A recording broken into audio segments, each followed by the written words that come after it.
You are tuned into the Famous Dwayne's podcast. I'm your host, Dwayne. Got some special guests here. We got the young boy Kavohn. Nice to meet you, Mr. Couch Child McKay. You can listen to my podcast on many different streaming platforms, on Apple Podcasts. Spotify is my favorite.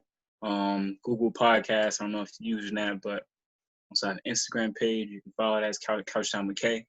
So check me out. I ain't ask you all that, nigga. And I was like, oh, we used to do that at the end.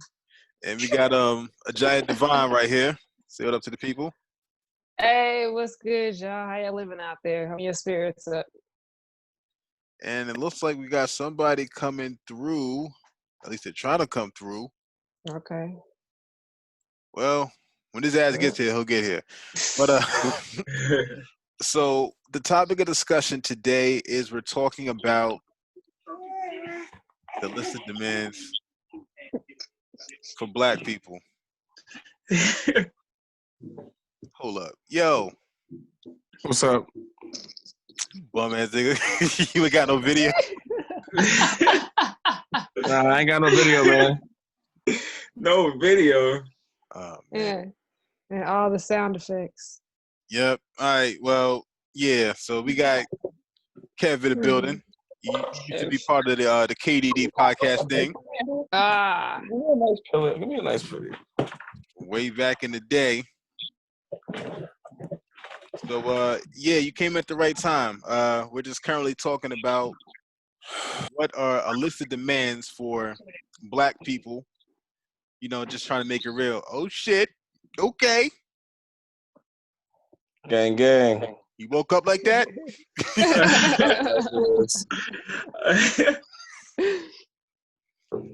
So yeah, we're just gonna talk about like the list of demands, you know, in case you're living under a rock or smoke a rock, so you know you're in the future, you know, looking back at this. You know, it's a lot of civil unrest right now. You know, Babylon's burning, you know, there's a lot of, you know, police misconduct going on, which always happens around this time of year. And allegedly niggas is fed up. I say that because we've heard this before. You know, we've seen this movie happen, you know, so with all of this energy, all this frustration and everything like that, like it's like, okay, we understand people is upset, but what do you want? I don't want to hear about, oh, I want equality, oh, I want this, oh, I want that. Like that's simple. Nah, nigga, what do you want? Like, what do you want for real? Like, what do you want? Y'all tearing up shit. What do y'all want to stop? It's like, what do y'all really want? Yeah, what's the end result? Yeah, like what? And I don't know if it has anything to do. If it has anything to do with policy change, I think it's stupid because policy has never meant anything as far as seeing real change in the lives of Black people. So y'all can change all the fucking policy y'all want and it's still gonna be racist as fuck. Y'all should know that by now, by all the laws that have just been passed and the same shit's happening. So like, get that out my face. Yeah. Exhibit A, Eric Garner. They banned chokeholds in New York City in the 90s, yet you see the officer clearly in the video using an illegal chokehold. So policy doesn't change anything. She's right. So one of my I'm glad you brought that up. I was gonna bring this up later, but you know, we about to free ball here. There's no structure. You know how the Black community do. So like just the fact that you can't sell loose cigarettes is wild. There's a lot of little minor laws that are put in place just to like penny pinch, you know, and get money. All of them. Yeah, it's just wild. Like there's a lot of laws that they have that they don't enforce. That just they say, hey, you better stay in line or else we will enforce it. Type shit. But they only enforce it on people that they, you know, on people of color. People of color, Black people. Yeah. Yeah, you know, otherwise it's just like, you know, when you get a cute kid and your mom's like, hey, you better cut that out. I'm not going to tell you again. It's like, Ma, chill. I'm the cute kid. Get out of here. I'm your favorite. I look just like you. Relax.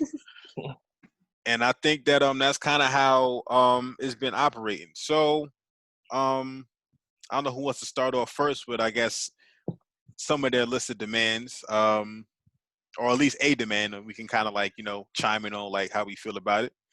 Realistically, or like? Oh, definitely realistically. We're not just like making up shit. Yeah, nigga, this is real.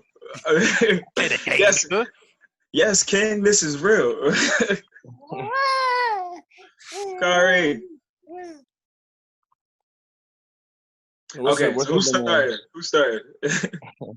I will. My first list of demands is a school. I'm sorry. No, you could mute that. Actually, I could mute you. Let me just do that. Mute that baby nonsense. I got a school.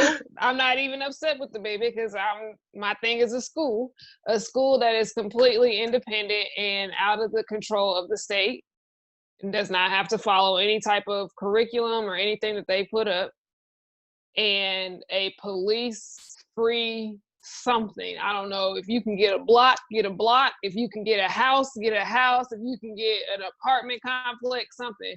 But a place where police cannot go, cannot come. Now, of course, I already have the idea for that, but I think that should be on the list of demand. That's my everyday demand. So, but yes. All right, I guess I can unmute niggas now. So I definitely agree with that. Because honestly, the whole concept of police and just government in general is when you can't handle things yourself. Exactly. And that's even like when it comes down to like divorce, child support, that whole situation. If you can't handle it yourself, then it's like, you know what I mean?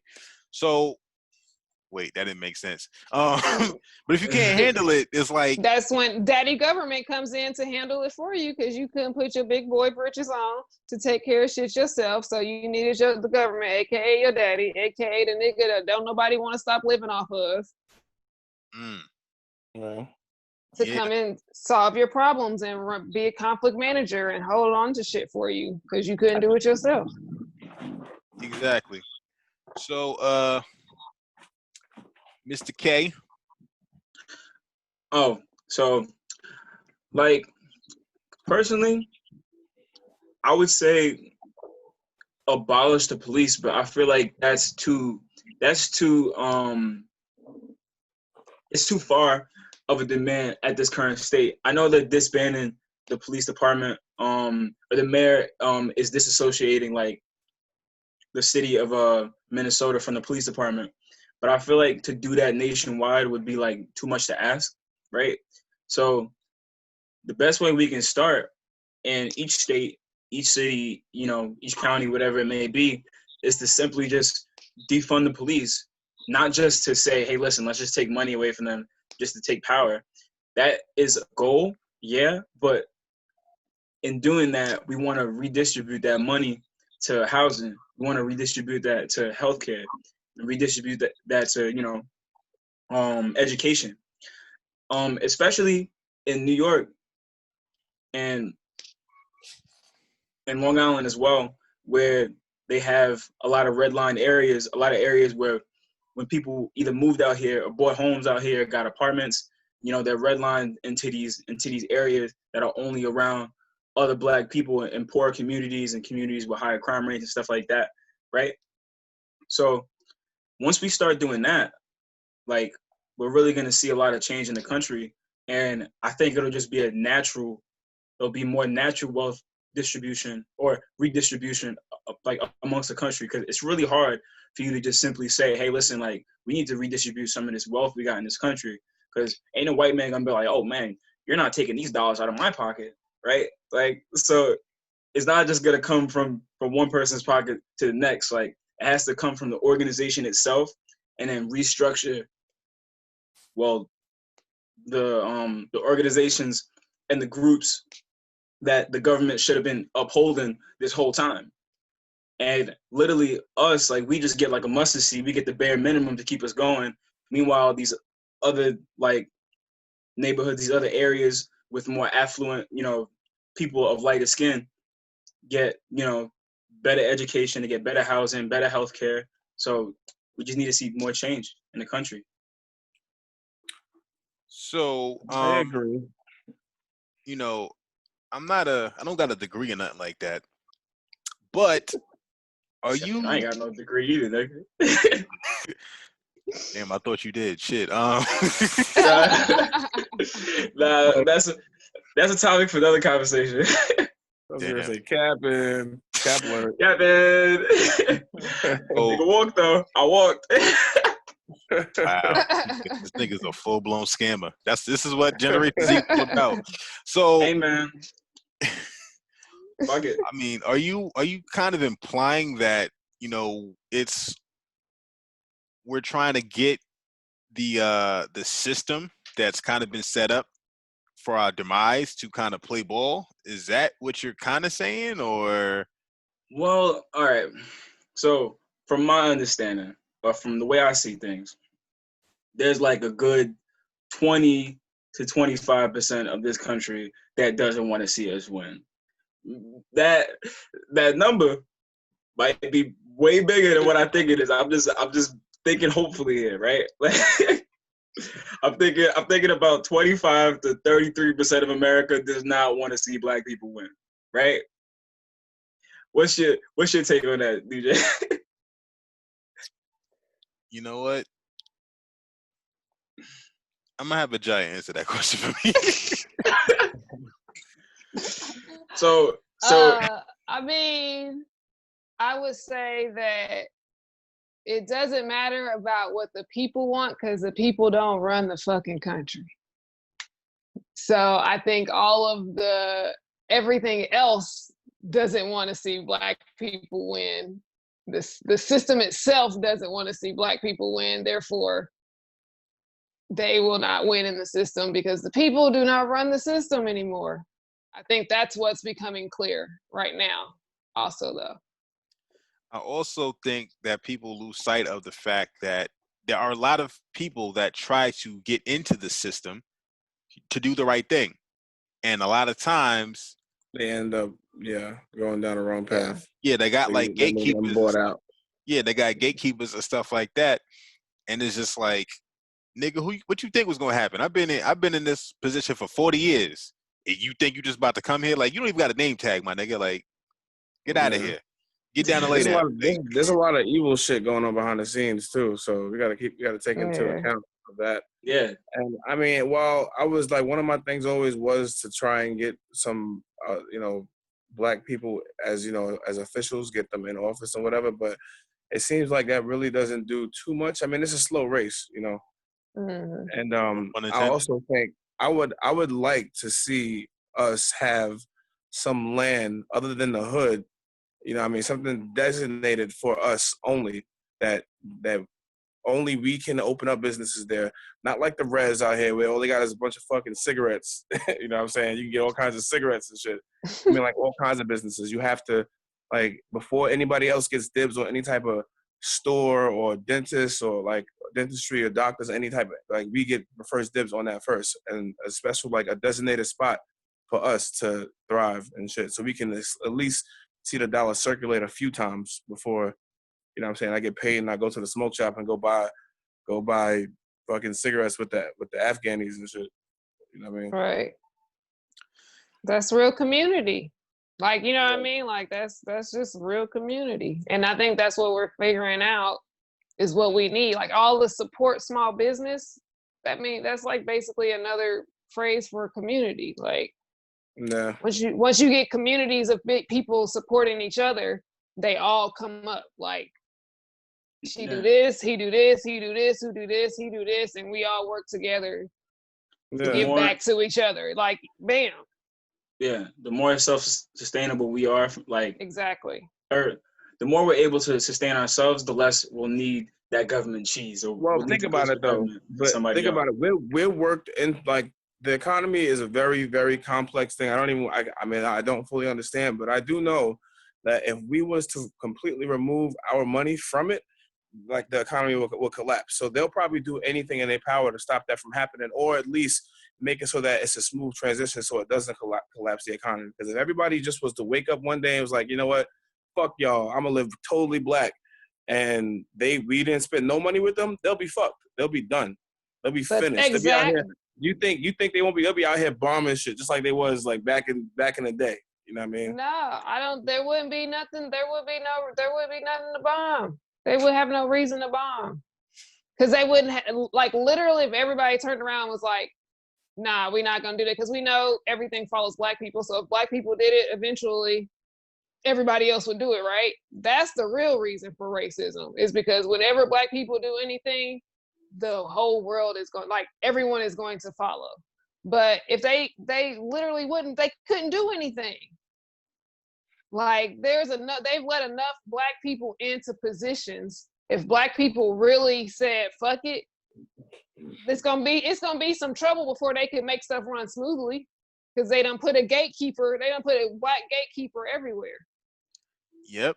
But that black gatekeeper is there to, maintain the quota. They low key like I forgot what they used to call them, but they used to have like black overseers. Like used to be like the HNIC. Yeah. They still have that mentality. Like, nah, you ain't like these Uncle Ruckus ass niggas out here. Like, yeah, nah, how'd you get here? You only need a few You only need a few turncoats. There's some of them. I feel like there's got to be some out there, and this is my hopeful that we're just waiting for this point. Like they put themselves in that position to wait for this point, so they could I just have to. There has to be somebody who had that idea. There got to be a group of them. Something I don't know. You mean these alleged coons, like niggas? No. I think these are people who would not be. We wouldn't even know. You know what I mean? The people that just played the game because they didn't know what the fuck else to do with their life. You know what I mean? Like, I don't know. I'm going to go into the army and see how far they let me up here. You know what I mean? Or like people who just like, I'm going to go do, you know what I mean? I'm going to go get the best job that I can get just so I can make the most money because I don't know, but I ain't going to be broke.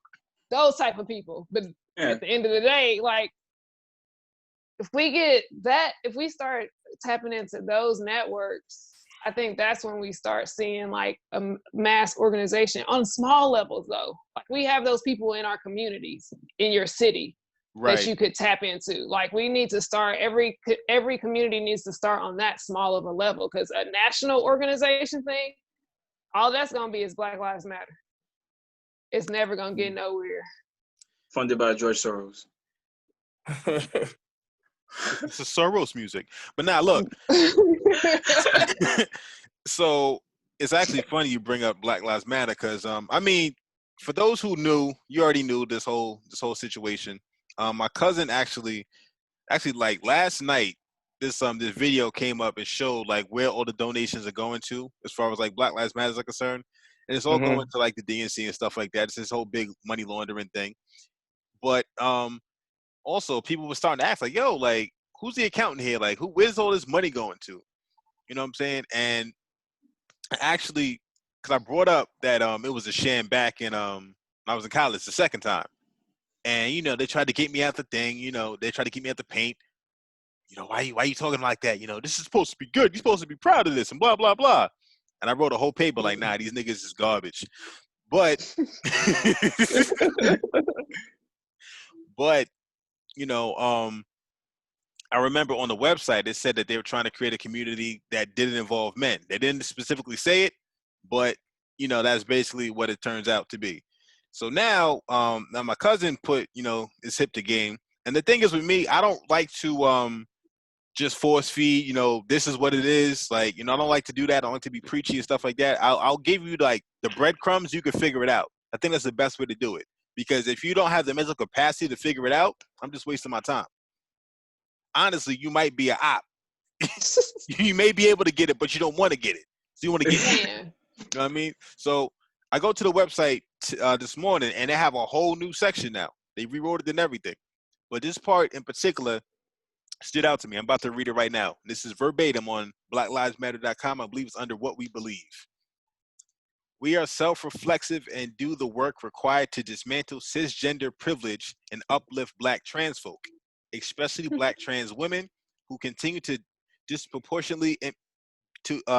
be disproportionately impacted by the trans antagonistic violence. We build a space that affirms Black women and is free from sexism, misogyny, and environments in which men are centered. We practice empathy. We engage comrades with intent to learn about and connect with their context. So, besides the fact that the second paragraph completely contradicted the first one,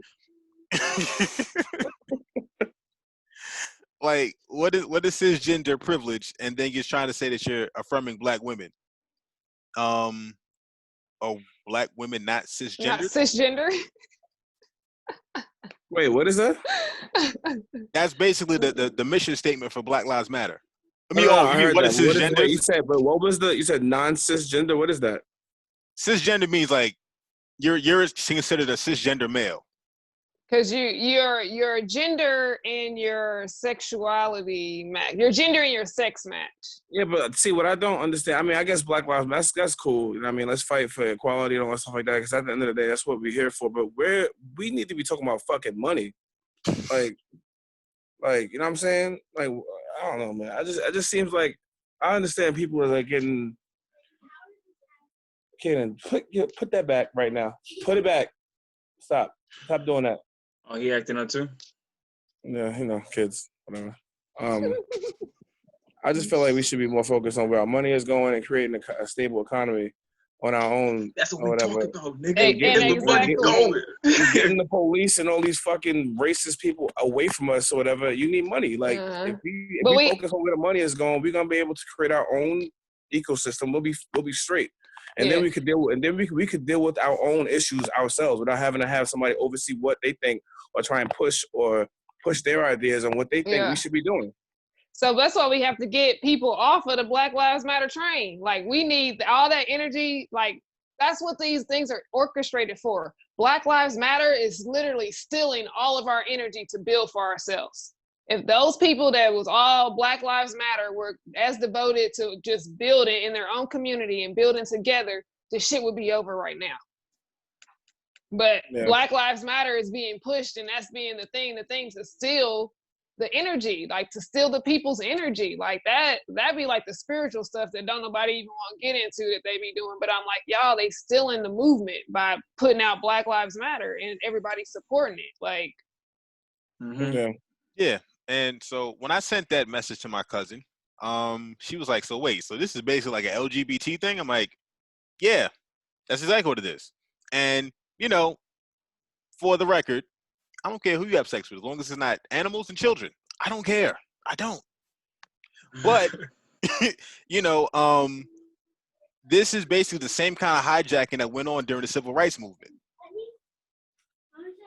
Like, and the fact that, you know, they're trying to dismantle cisgender privilege in environments where men are censored, but dead black men are basically their bread and butter. Man. What are we doing right now? I think they're in on it. I'm not even going to talk about how they use the term comrades, which sounds a little communist to me, but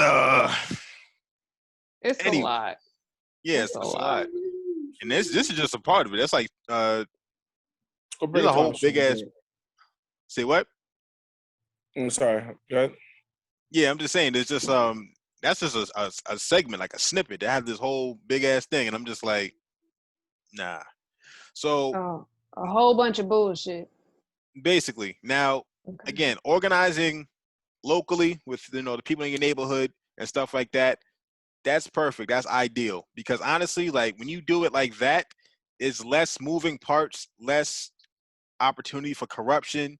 You know, a lot of people they like to be seen and stuff like that, which may have something to do with some childhood trauma about their mama not loving them enough or whatever. That's not my problem.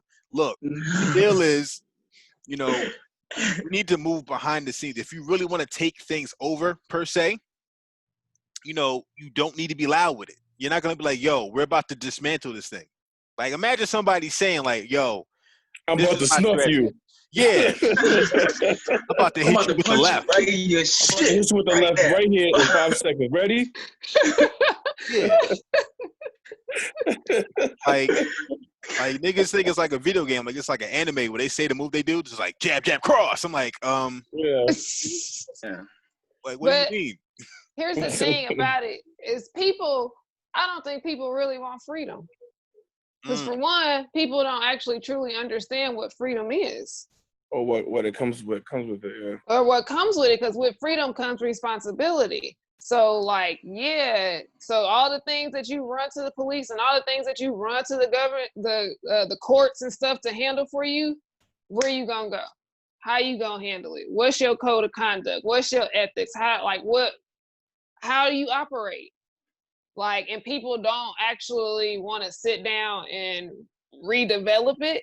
They don't want to sit down and actually think about it. They just think they're supposed to walk into this magical euphoria where all of a sudden Black people are these perfect people and they're just going to create this great environment because no, it's gonna take time. Like it's gonna take in the infancy stages of any type of movement, or if it's building, it's not gonna be pretty at all. It's gonna hurt. It's gonna be people.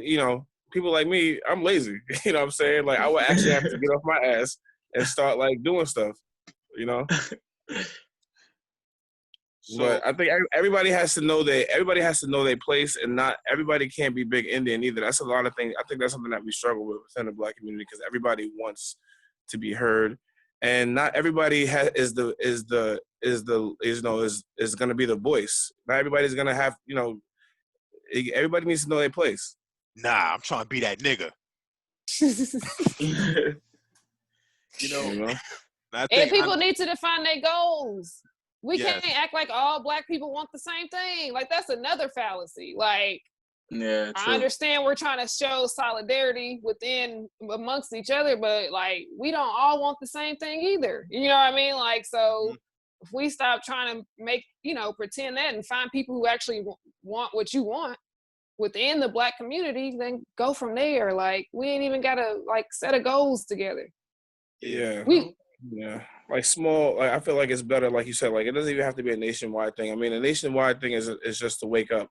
The second thing would be for people to start like their own groups with like-minded people or whatever, and then like whatever, whether that be a business or whatever, just try and get your, materials from a Black-owned company or something like to that nature. Like it's small cells that will like eventually become one once we create some type of foundation. Yeah, we gotta show people how to sustain themselves financially, and like teach people about. We gotta teach kids. We gotta teach young Black kids about like financial literacy. Teach them about what an asset is. Teach them about what a liability is. So like they don't get themselves in all these traps that Black people put themselves in, like with loans, student loans being one of those, credit cards and all that stuff. Like that stuff's important. Trying to stump these hoes. Also, like. It's not just that. Like at a young age, you probably want to start teaching your kid like maybe like computer engineering. You want to teach your kid like how to trade, like or invest or something like that. So if you teach your kid how to do it, because like anything you teach a child, like you could teach a child a second language at the age of 6 or 7, and he could be speaking English and Spanish by the time he's like 12 or 13. So if you apply that same knowledge, that's one idea. Yeah, get like a there's like a live-in nanny or like a babysitter that speaks a different language, because if they're talking to someone different at an earlier age than that, even at like 1, 2, 3, they're gonna pick it up like a second nature. It's gonna be like something that they pick up. Yeah. And what the original nanny was, right? The Black woman. Yeah, I can see that. I mean, that's essentially who we are. We are the mothers of every race.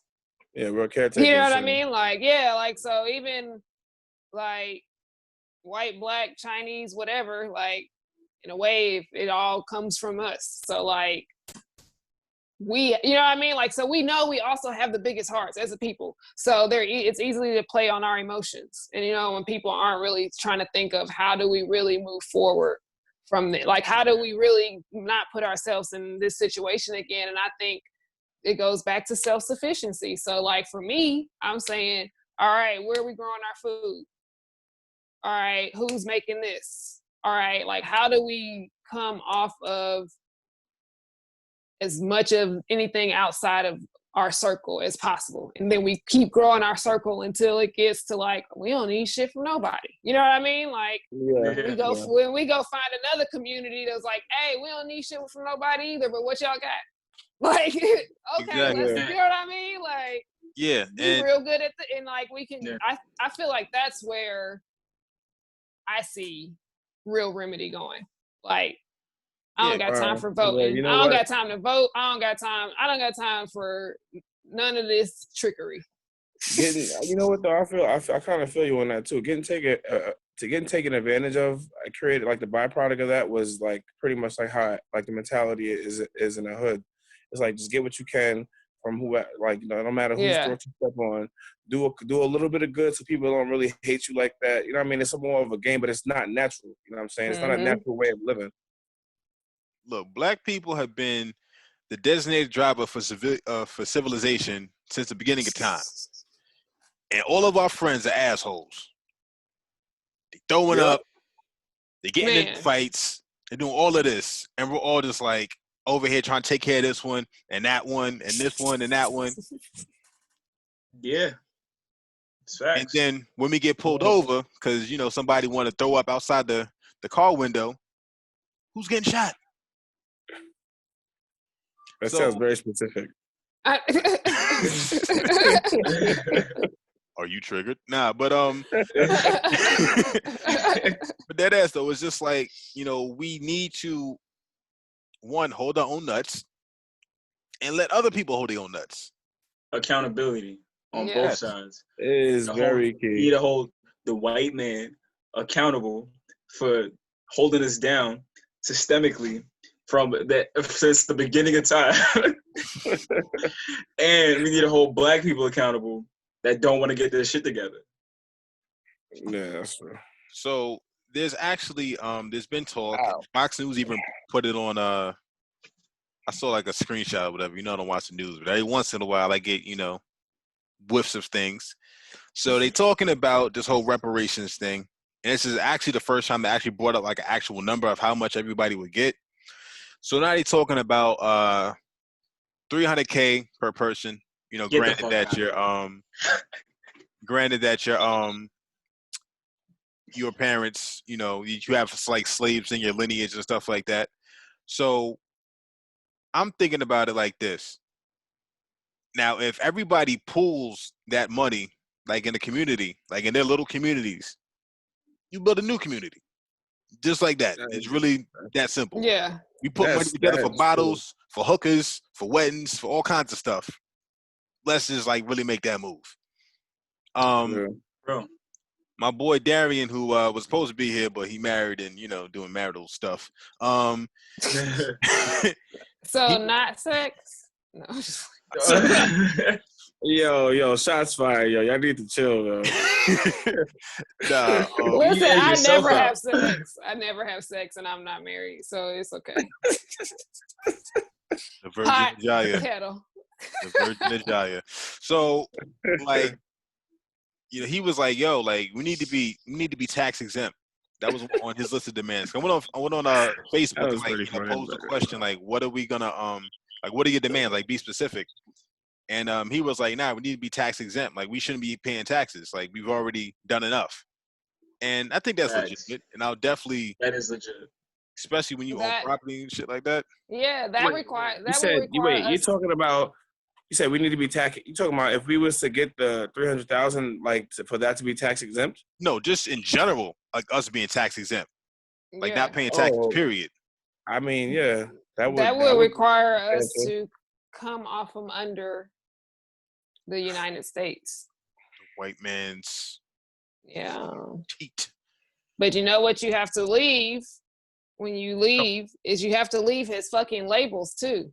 Because he made up black, white, Asian, Hawaiian, Island, Pacific. You gotta leave all that shit. I don't think niggas are trying to do that. They not. Mm-mm. Mm-mm. And the funny thing is, like, the whole concept of like black and white, those are like two of the only races, if you will, colors, where it's like all inclusive, but it wasn't always like that. Nope. Like the Irish and the Italians, they had to fight to be considered white. They was considered, nigger whites. Yeah. You know what I'm saying? And they didn't even come up with Say, white as being a full race until they wanted to keep white people, poor white people, and poor black people from working together. Mm-hmm. So they was like, all right, we're going to let y'all be white. Y'all white with us, not with them. But we still don't really give a fuck about y'all either. But yeah, like, white is new. Yeah, it is. It definitely is. And you know how niggas like new white things. Let's see what else we got here. Oh man, especially the Moors. Oh man. So then somebody else had posted school reforms in our communities, student loan payoff as much as part of reparations, more opportunities to open more black banks, more money into our HBCUs, proper education on black history and politics in all schools. I'm assuming she meant all black schools because we don't care about these other schools. Facts. That I think she means well. Somebody was like, I want what's owed: land, money, resources, quality education for myself and my kids. You know what they have. Let's see what else we got here. All that shit. Listen, why? Check. Why is most black people's bar for a happy, successful life white people? Yeah. Has anyone else noticed that during this whole thing? Like, so basically, y'all just want to live like white people. Like, and I'm not saying like white supremacy. And like y'all don't actually want freedom because y'all still want somebody to give your child an education. You don't want someone to do it for you. You don't want to create anything yourself. You want someone to do it for you. So like I said, a lot of people don't actually want freedom. All right, I got two more. This guy was like, free medical care for all our people to relieve an additional undue burden on our communities, school budgets that are treated like the police budgets and police budgets treated like today's school budgets. Proper representation for the richest black city in the country, DC, a formal apology for the poisoning of Flint's residents, and immediate repair of their city and reparations for them and their children. Man, fuck that apology. They can keep that. I'm about to move to DC. Fuck it. They can keep that apology. Apologize. It's nuts. Because the crazy thing is, like, they've been sending mad money to Flint, but what are these officials doing with that money? That's the real situation right there. Like, there are people, like, the government will send over the money, but it's what the people do with the money. These elected officials, these gatekeepers, these people, like, what are they doing with the money? And the last one here is equality in school funding as opposed to funding based on local taxes, college loan forgiveness, and free public college access for black students, exemption from 20% home down payments, including no PMI and a fixed low interest rate. I'm too broke to know what that means. Mandatory financial literacy classes in public schools, national policing standards and compliant reporting system, and reform in their training program. So I guess teaching, white people to not be bad, I guess. So I mean, that's cool. They can do that. That's what they can do for themselves. Yeah, exactly. Like, they can do that shit. I mean, right. I think the only thing that I can say that I would want something that, like, I want them to do, because, I mean, I don't give a fuck what they do. They can do whatever the fuck they want to do. But if anything, they could include us in the curriculum that they're going to teach, because we're not going to be able to create our own schooling system that fast. So that's like the long game. But the short game, they could change the curriculum and actually add us into history and stop trying to call us indentured servants and silly shit like that. I mean, they can put our history in the books for right now, at least. Yeah, but I'm really thinking, like, more so, I feel like it's more like a symbolic kind of thing. Like, as far as, that's nice, whatever. But yeah, something small. It's not something like that's monumental. But if it's not monumental, it should be something that's easily done. I actually do think it'll help. It'll help. Black kids that's in schools with a culturally diverse school, and it will give them some type of, like, power. It'll give them like, you know, confidence to know that this is what they people did. Like put us in the books. But that's all fine and dandy. But I do think that that's really the job of the parents to. It is. No, it is. We are the first teachers, exactly. But they're not always going to be in our care 24/7. We can't be teaching them one thing and then they go to school and they learn something totally different. You know. And they need not go to school. They need to be homeschooled. Yeah. That's the first thing. That's the first thing we should be banding together to do is educate our own children, because how can you continue to let your children be educated by an oppressive system that you say you hate and that you want to dismantle and all this stuff, but you keep sending your children to them to learn the very same shit that you have to unlearn when you get like we're letting them fall further behind. We have enough knowledge in the education within our community, even within the pro-Black. Like they say, the Black woman has been getting educated this whole time. We have everything we need to go into a school this school year, take over that school, turn it around, and flip that shit. Right on this motherfucking head. Right now. Like, yeah, no problem. Actually, that just reminds me of that statistic that, you know, people was talking about for the past couple of years, that Black women are the most educated. So with that little education, I mean, couldn't a couple of Black women come together, you know, niggas synthesize or whatever, and come up with a new curriculum? Yeah, I mean, they could. I think something that's feasible is to get in-home, if you can homeschool, get a Black teacher to come there and homeschool them. That's something that we can do. Yeah, I mean, just learning co-ops. That's the first thing that, I mean, there's already a lot of those up and running. Like 10 families get together, figure out a spot, have somebody come in and teach.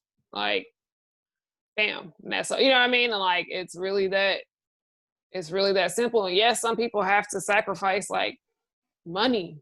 It's not free. You know what I mean? Like, but it has to be a priority. Like, it has to be a priority. Or it's just spinning your wheels. You know what I mean? Like, are we gonna keep sending them to school to learn and go through all this racist shit? Why would we do that? Like, why would we keep doing that to our children? They need to be in loving and caring environments for them to learn the best. Yeah, exactly. Yeah. Especially y'all. Especially y'all. Y'all do not learn when y'all do not feel cared for. Sure don't. At all. Y'all do not. Y'all do not. Y'all turn into some assholes. Y'all turn into, and I know, because those are my favorite students. As a school counselor, my office was always filled. If I was substitute teaching, I always have y'all in my class all hanging around, coming to eat lunch down here, and like, and I know, I was like, if y'all don't feel cared for, it'd be like, fuck that lady, to that lady's face. Like, you know what I mean? Like, and I would be like, you can't say that in school, you know, you're gonna get in trouble, even if that's how you feel, that's real. But at school, like, you at school, you know the consequences. So I'm just, you know, I'm here to remind you, you can't tell your teacher, fuck you, bitch. I mean, but I'm not saying you wrong. Right. So, quick story. Me and Kev, we was in the same Spanish class together, because I failed Spanish the first time because my teacher ain't care for me. And do y'all have Mr. Pola?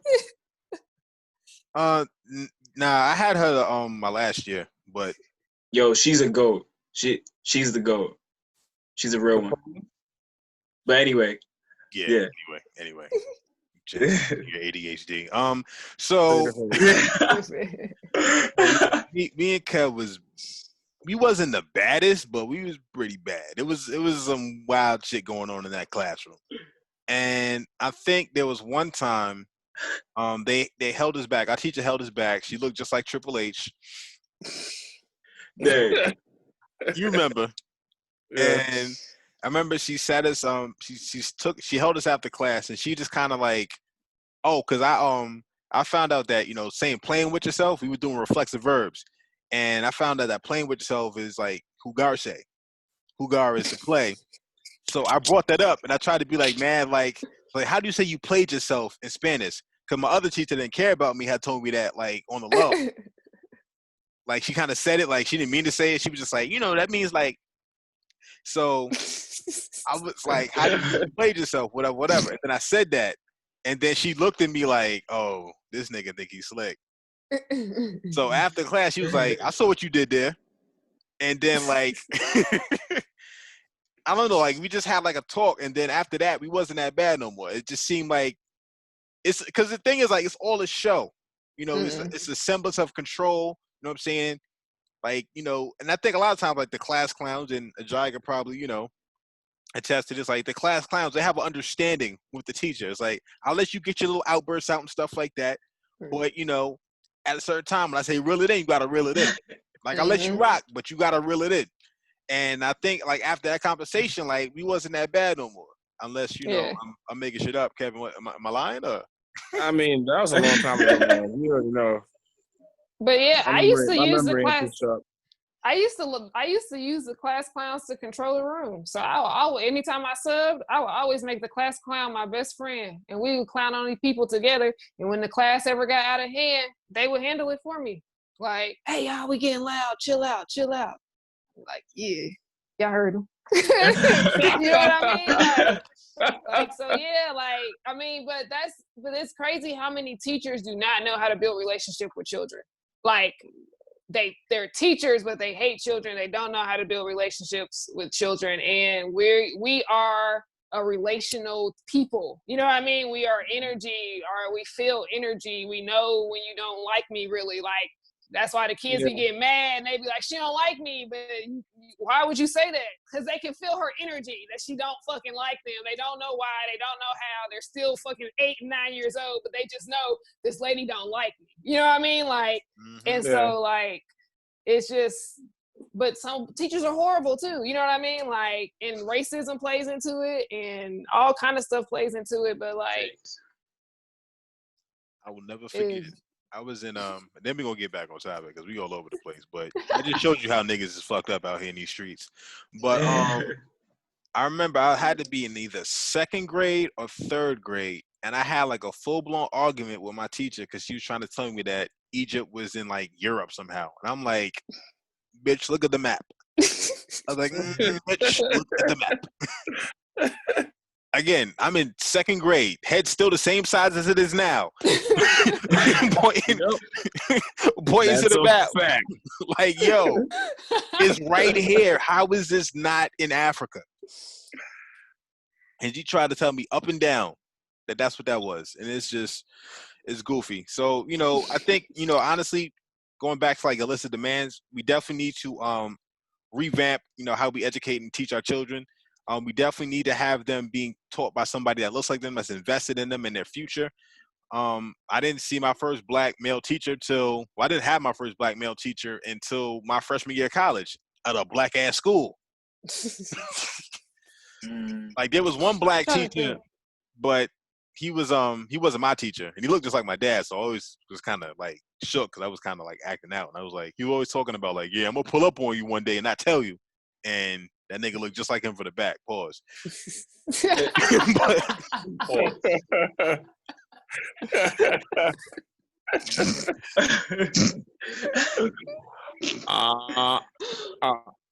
is big black nigga with locks, and was just like, is that? Damn, I thought it was him. Yeah, trouble.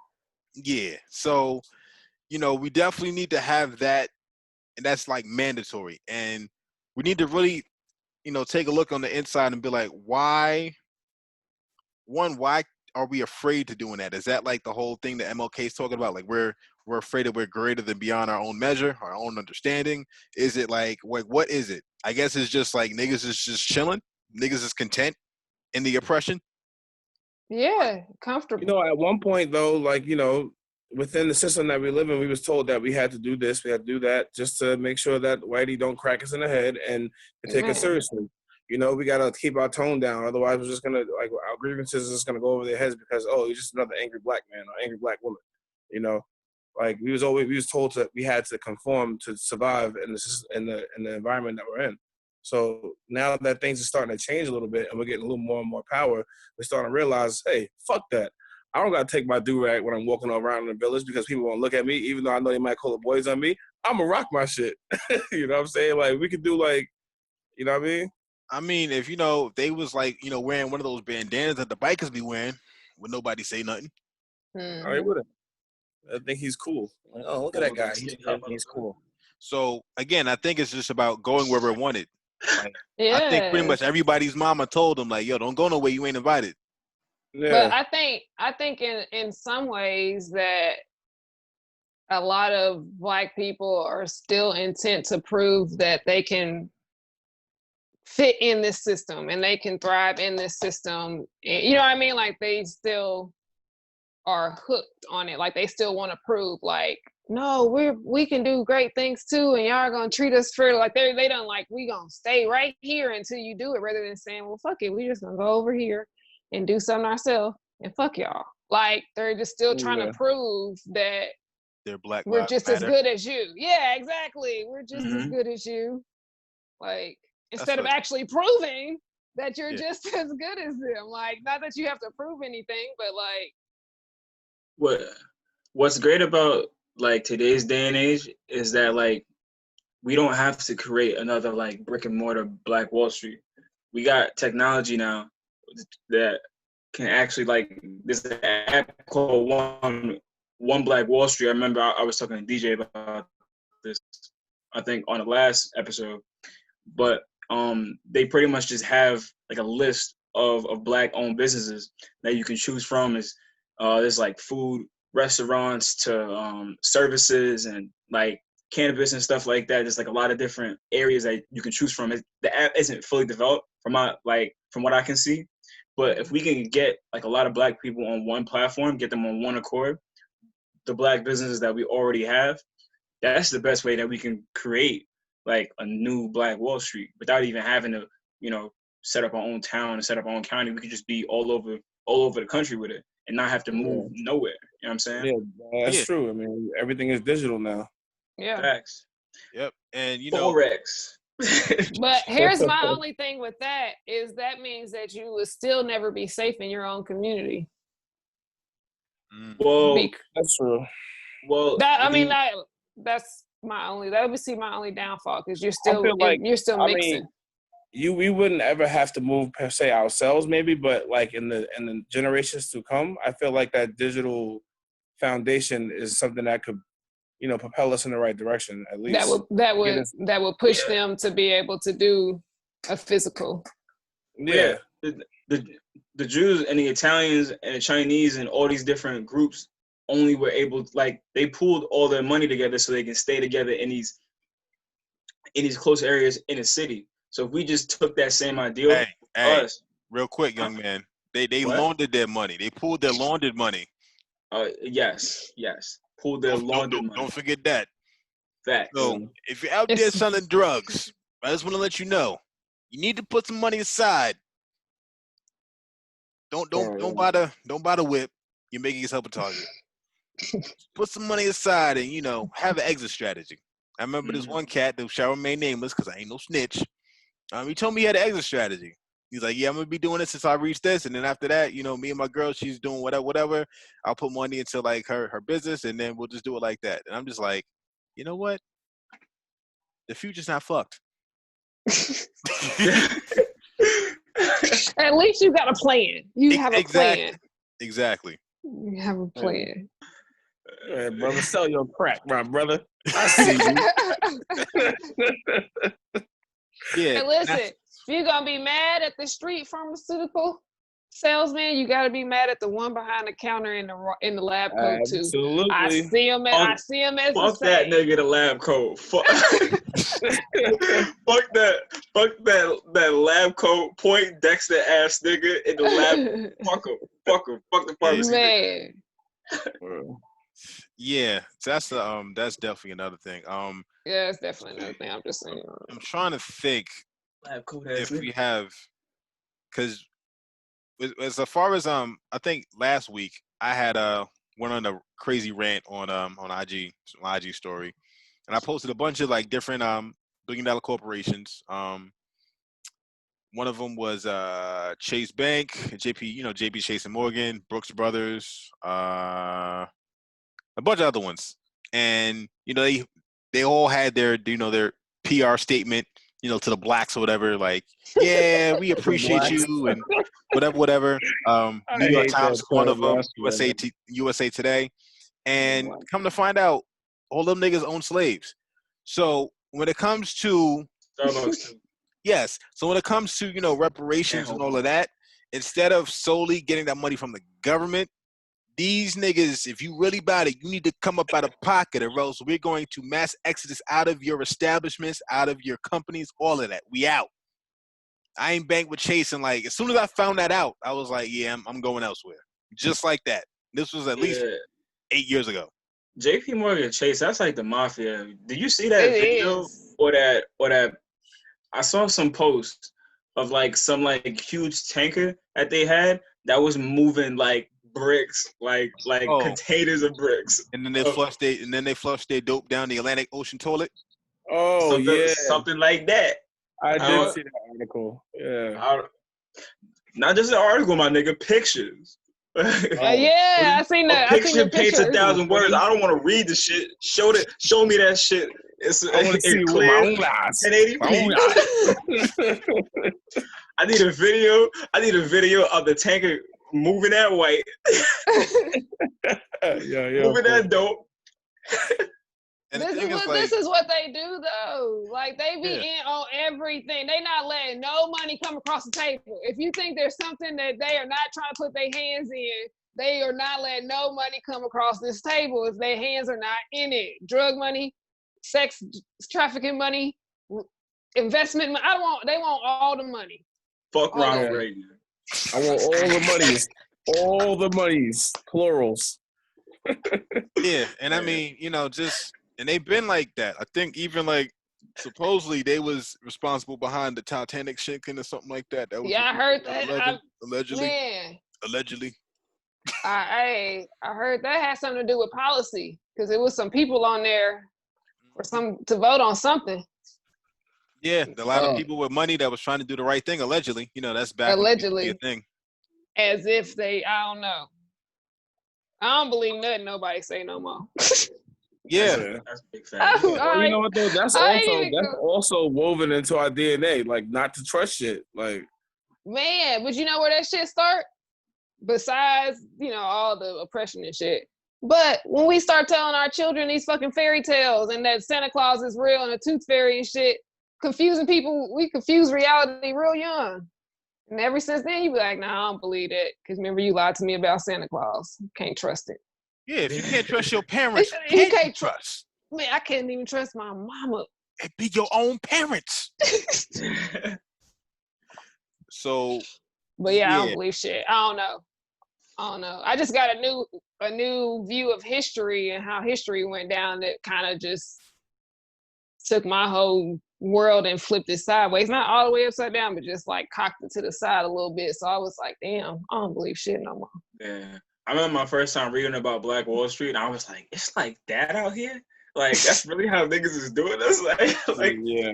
Like, we're trying to do stuff for ourselves, and then like, you know what? Nah, fuck that. That's why I don't, I mean, I'm not even going to go as far as saying I don't understand. It's like when, in the past, when I was trying to fight and try and tell people what it was, it's like, and I give you facts. Like, it's like white folks who love their stats. I'm giving you stats and data that you can quantify and apply that to your reason. And it's like, oh, no, I don't want to hear it because they don't want to believe it. Like, nope. Yeah, it's ridiculous. Like, oh, you don't believe your government will do that? And it's not even like, of course they do their things to black folks, but they do shit to everyone. Everybody. Everybody. This whole shit is a shame. Other demographic besides themselves. And they don't give a fuck about it. Yeah. I was like, I was just watching this lady on live and she was talking about like how everything they do, like in the, like from the stuff you rub on, like the lotion you rub on, how it's like, it's designed to attack these certain systems. And this is why they use these chemicals. And like, and then they sell you the drugs to fix it. Like, it's really like a hustle. Yeah.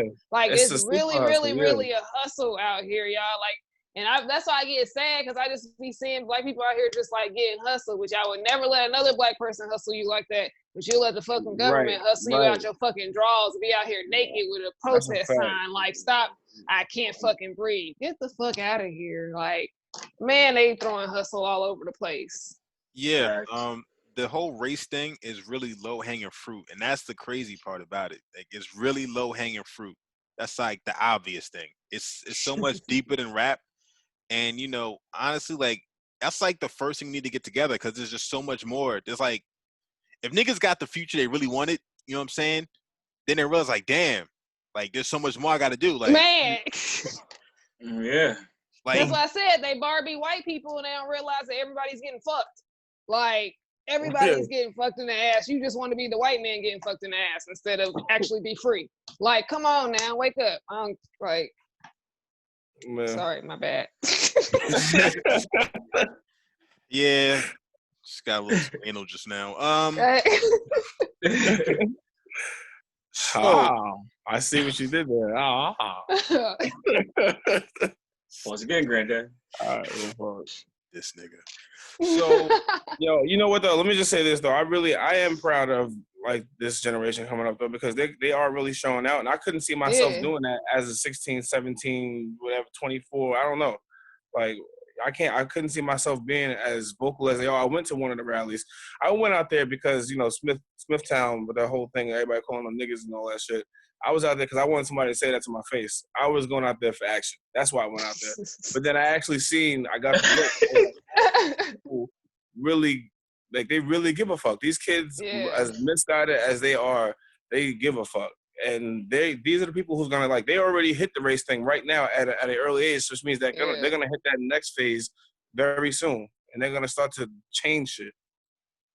Yeah, what you see in like real life and what you see in the media is two different things. And so you was really just about to you just wanted to snuff a snow chimp. That what you trying to do?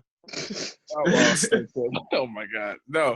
Well, I mean, yeah, kind of, sort of, like, but I wasn't gonna do some reckless shit because, like, when I got there, I'm like, okay, if I punch one of these white folks in the face, there's gonna be a whole bunch of niggas hopping on their ass, and they might die. I might catch a murder charge, but I don't know. I was kind of thinking about, I'm on the fence. I'm like, let somebody call me a nigga to my face.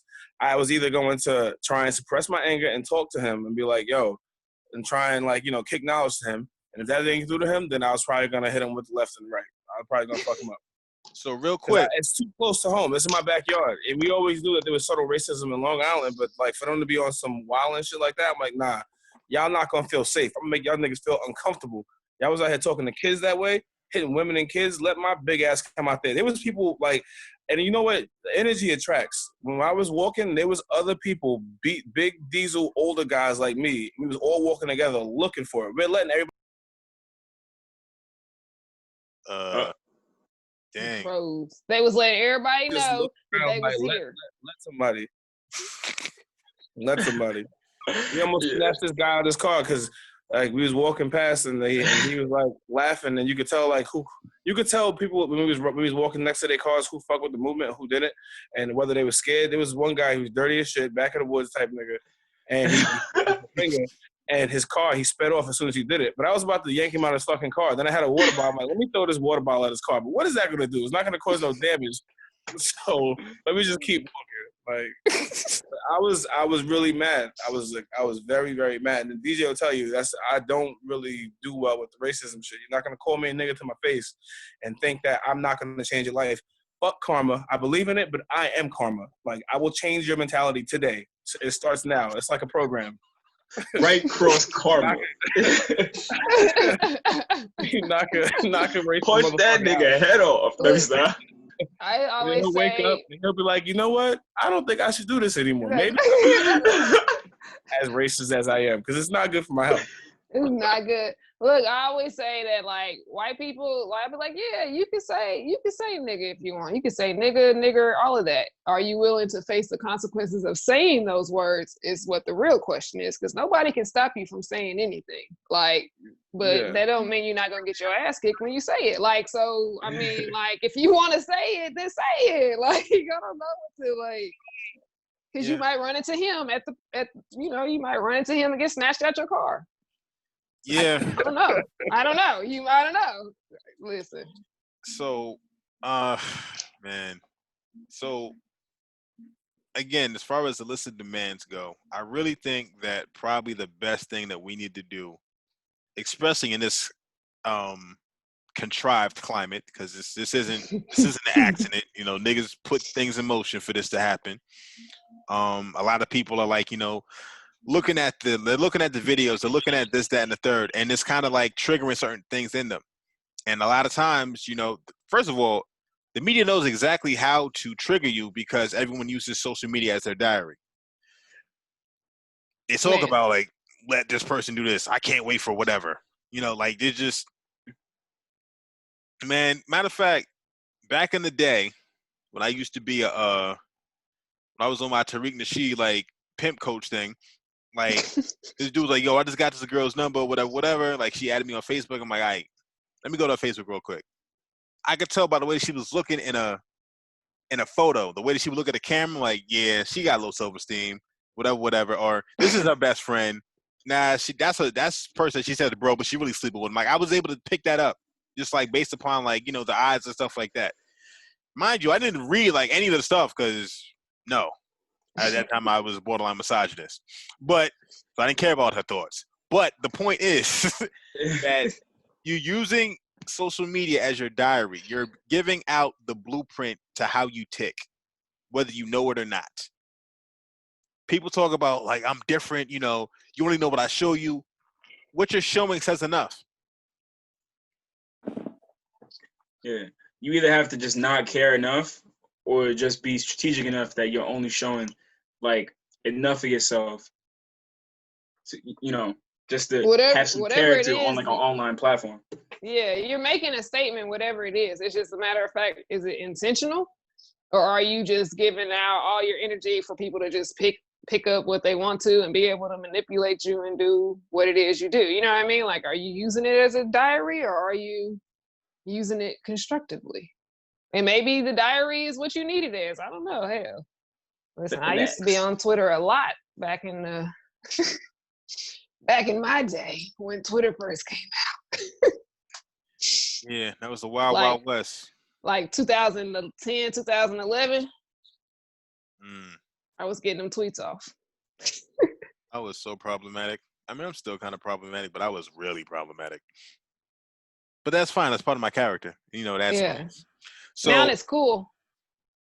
Now it's what you're supposed to be. Yeah.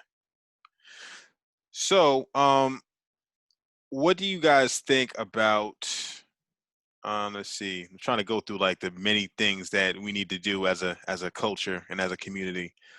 So community policing. You know, gathering a militia. You know, maybe gang members or something like that. Even though I heard something that apparently the gang members is in beds with the feds, which I don't doubt it, but I don't know to what extent. But just finding a group of people that are not for sale, I think that's one of the biggest things is just everybody seems to have a price tag.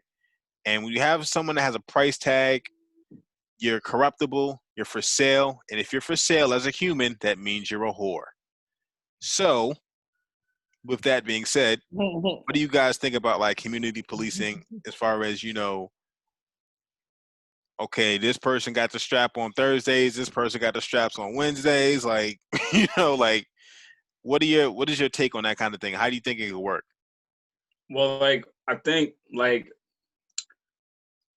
the way you pick the community policing like should definitely like work on some kind of like town hall basis, and it should work based off like where minorities have a little bit more say or like they have a stronger voice in the community than those of other backgrounds from being targeted from the police department years after years after years. Like I think their experience is going to be the most helpful, and people that just know people of the community, like they know street knowledge, like would just be best to simply lead the community policing.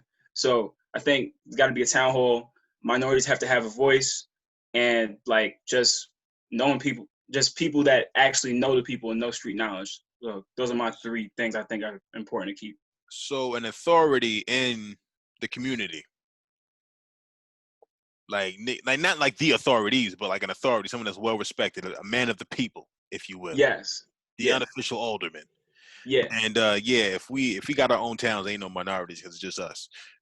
But yeah, true. I get what you meant, but words are spells, so I just want to make sure we're speaking the right things out there. And I think community policing works. First, you have to have a community, and they have to have agreed upon code of conduct of what is actually like what is allowed and what is not allowed in our neighborhood, not what outside, you know what I mean? Right. Things, but what do we want and what are we going to allow to in our neighborhood? And then I agree with him, like what he said with the just people in the neighborhood that are respected, that build relationships with people. Those are the people who are supposed to police the community, like the people who actually build relationships and enjoy talking to everybody and making sure everybody is actually okay. Right. Not just coming around when there's bad stuff going around, like that actually knows the community and enjoys that part. Because those are the people who police fairly. Those are the people who judge correctly. Those are the people who see actual people when they're interacting and not just so like if they see something like if they see something like they'll know like, oh, this is so and so and I know them, I know the situation, so I know how to handle it accordingly. Exactly. As opposed to just somebody just going around saying, hey, what you guys doing? He's basically a homeowner ass nigga. Like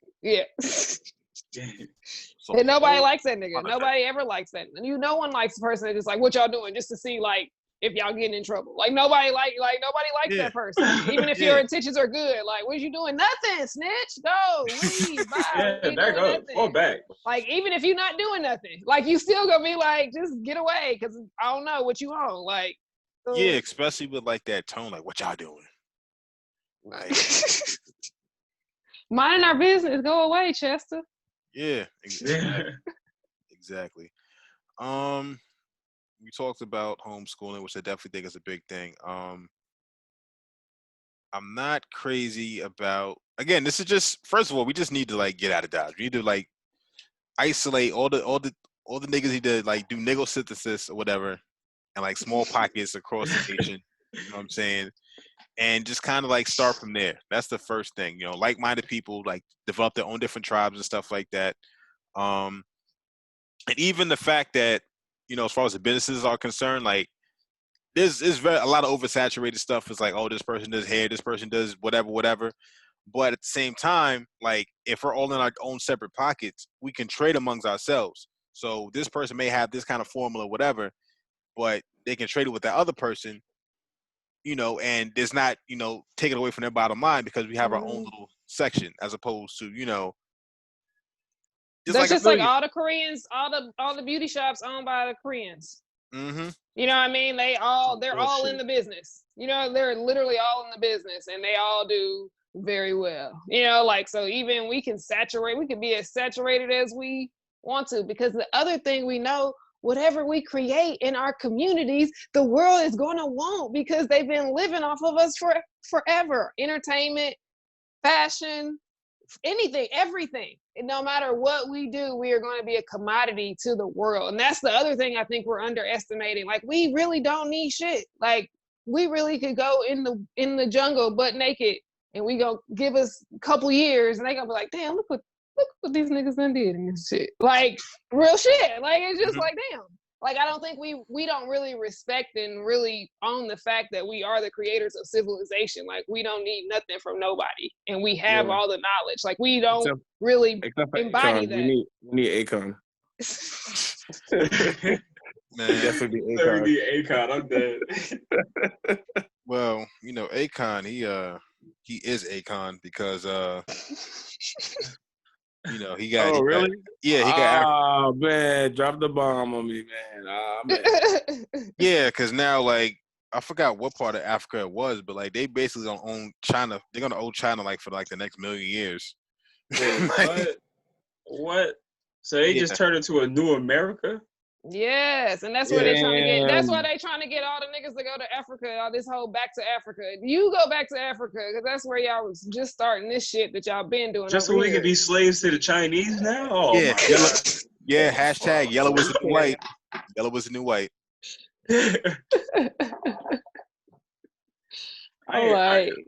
I'll tell you one thing. I ain't being no slave to no China man. I ain't being no slave to no white man. No offense to my Chinese and white brothers that hold us down, but I ain't being no slave to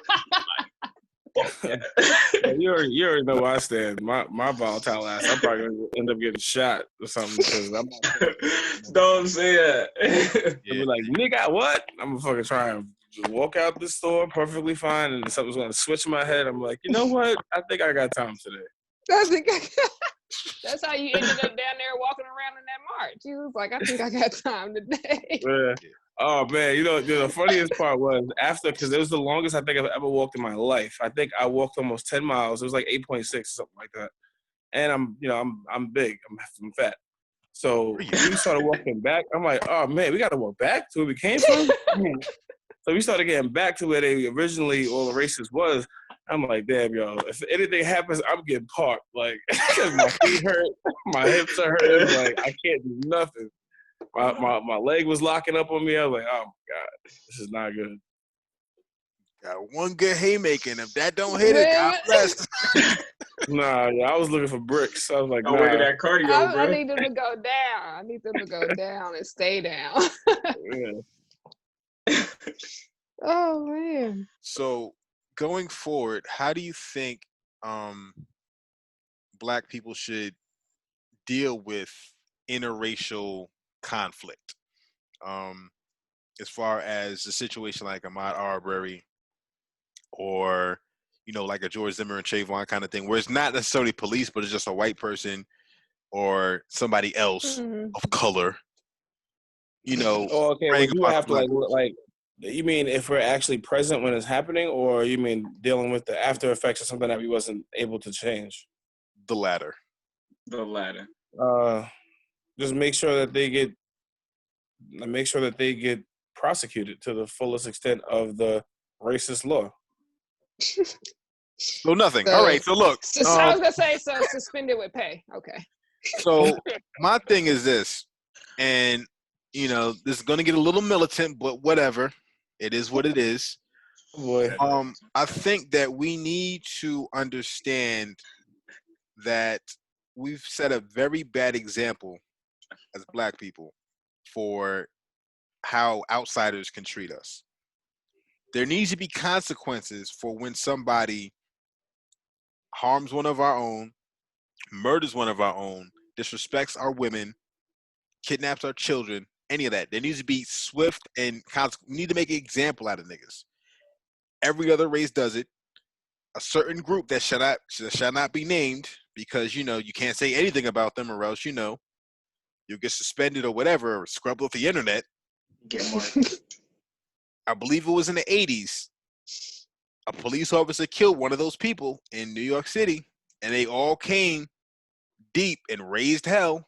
And since then, it ain't happened ever. It ain't happened since. You want to know why? Because they made an example. So there needs to be no one should feel. What did it happen since? Huh? Oh boy, now I got to spell it out. Outside is a little open right now, right? The kind of the demographic that rhymes with news. The demographic that rhymes with news. I'm not asking about who. I'm talking about what happened from what was the thing that happened. They rioted at the precinct. Oh, gotcha. Okay.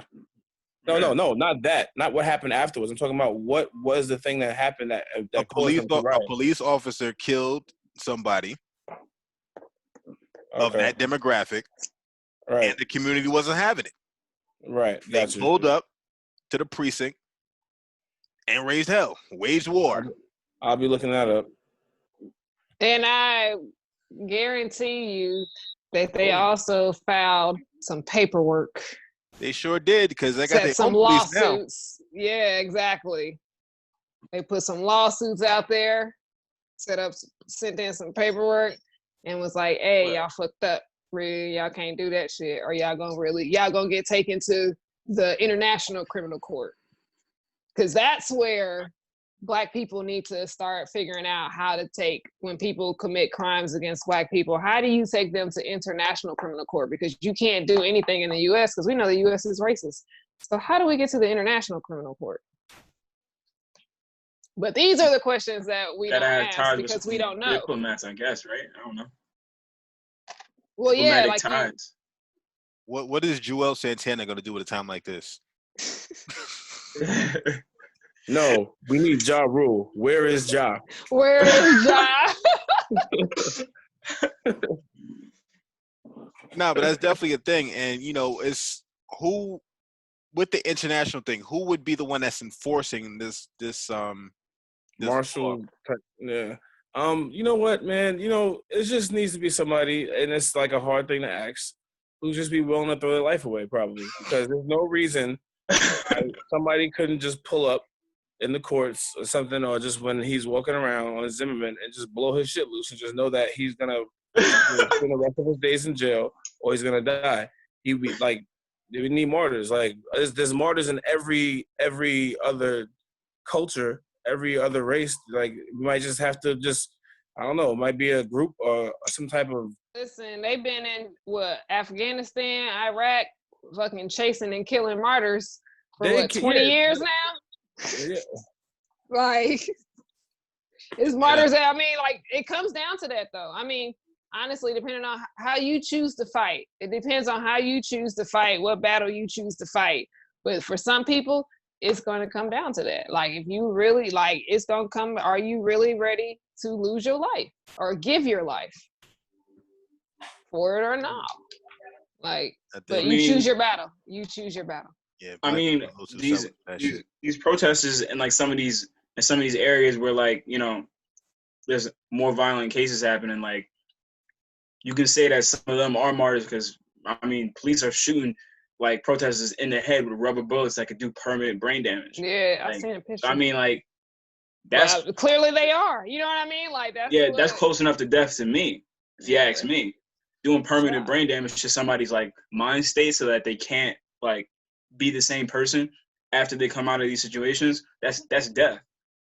That's death. And also, I think the reason why so many people aren't willing to put their life on the line is because things aren't bad enough. They're bad, but they're not bad enough to the point where it's like, all right, that's it. That's the straw that broke the black camel's back.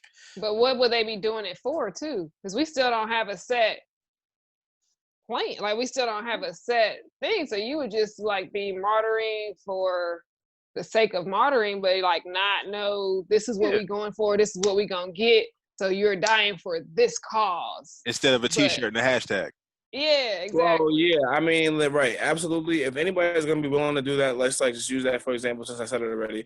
Anybody's going to be willing to go into courts and shoot Zimmerman in the back of his head, knowing that he's going to get shot or go to jail for the rest of his life, his family or his family, or at least his family or the next generation of his family needs to be taken care of. You need to pool money, and they need to be okay, he did this. I feel bad for him. Let's pay for his kids' tuition, or pay for his kids. Hell, that's what they did for Zimmerman. Own a home or start a business. Yeah, and also they do that for all. He's a well-connected man. Yeah, he is. Yeah, he is. That's why. And the officer, Thomas Lane, he was one of the officers that was charged in the George Floyd case. He got off on $1 million bail because they started a GoFundMe for him. Yep. He got out. Well, he was charged last week, maybe 5 days ago, right? And this man's already out of jail. He's good. That nigga good, bro. He probably didn't even get raped. Get touched.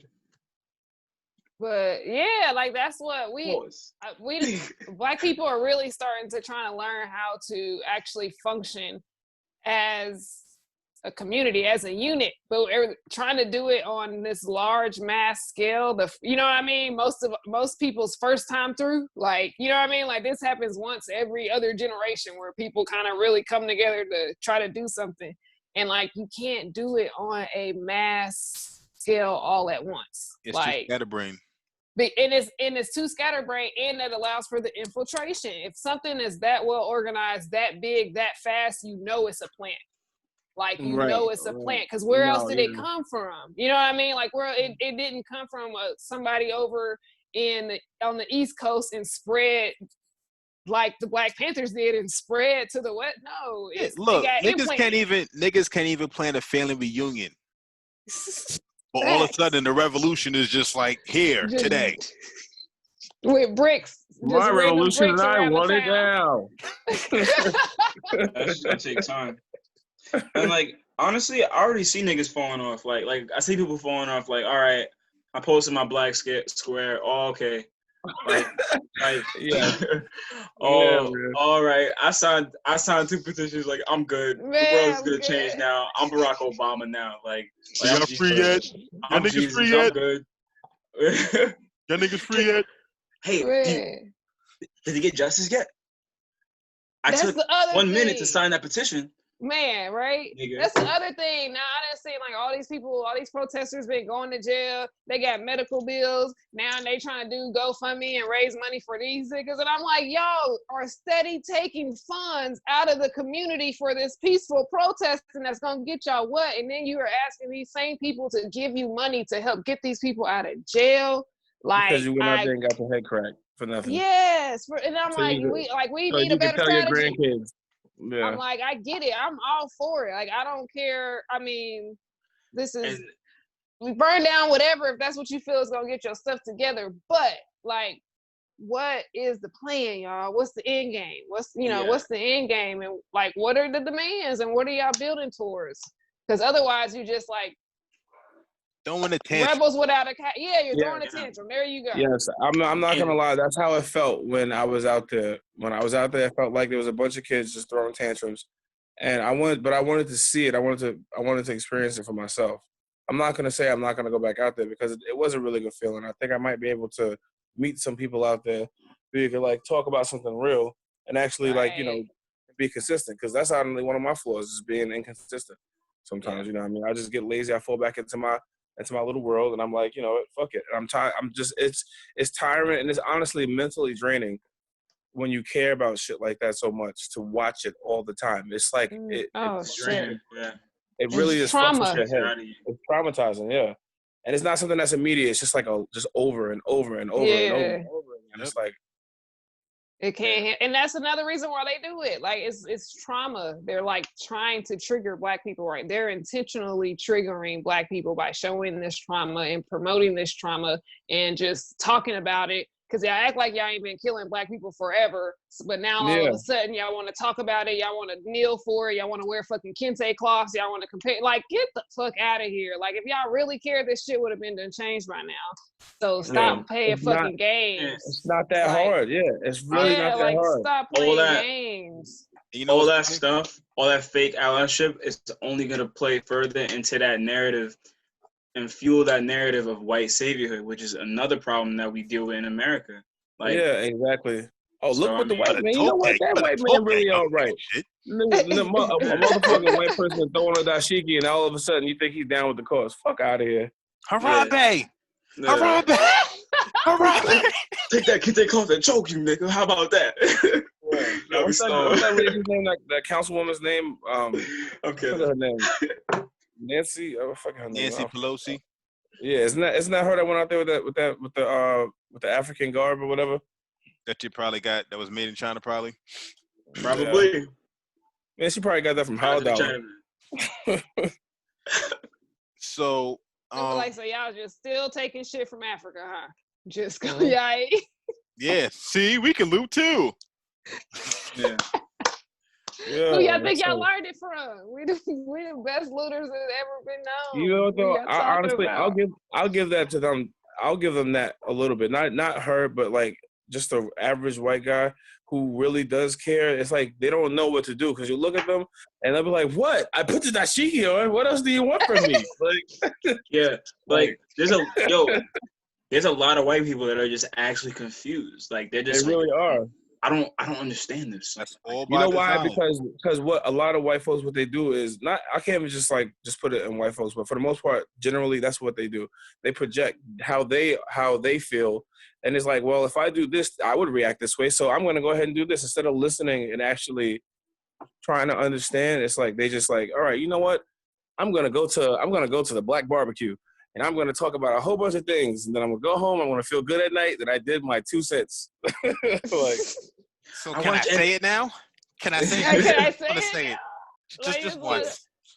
But that's because also what we don't understand is like, yeah, they were miseducated too, so they don't know the truth either. You know what I mean? Like, and they bought into this whole system too. It just worked in their favor, so they bought in even more. You know what I mean? And if you want to talk like, so they're while we're just like, yeah, this shit is crumbling and it's been racist and it's been fucked up. They're like, oh my God, my world is fucking ending. Like, what is life? Like, they're going through that where that life ended every day for most niggas growing up. Like, you never know. You know what I mean? Like, it's like you don't know what tomorrow may hold, whatever.